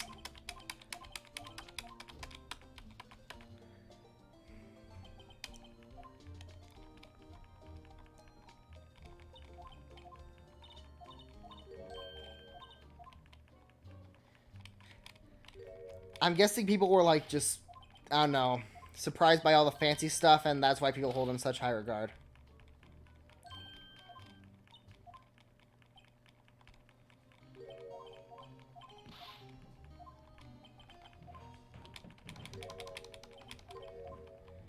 I don't care. I don't care.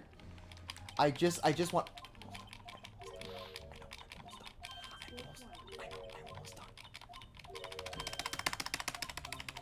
I don't care. I don't care. You know what? I'm just gonna present the attorney's badge.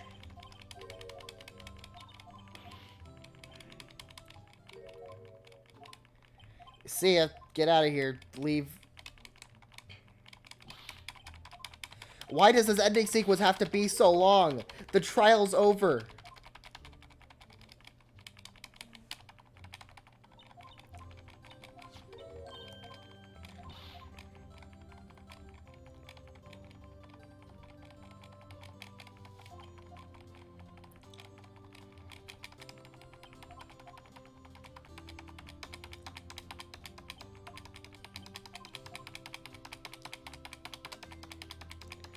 I don't care.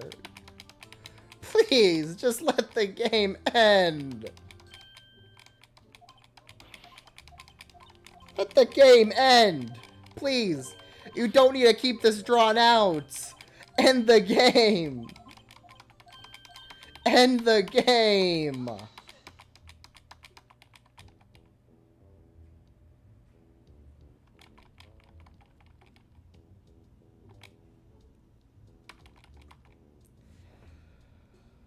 It's over. You know what? I'm not staying for the credits.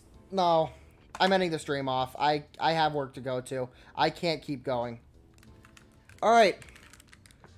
This was the bonus episode of Ace Attorney. That was a steaming pile of garbage.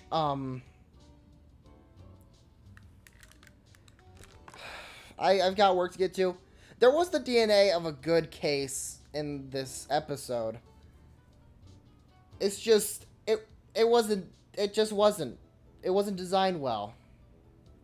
I like a lot of the stuff they had, like the fingerprinting and like the closer investigation of objects. But it was just so convoluted, so confusing, so... It just wasn't good. I don't know why so many people like this. This has been Papa Conley. I'm going to go back to the Lamy Corporation next time.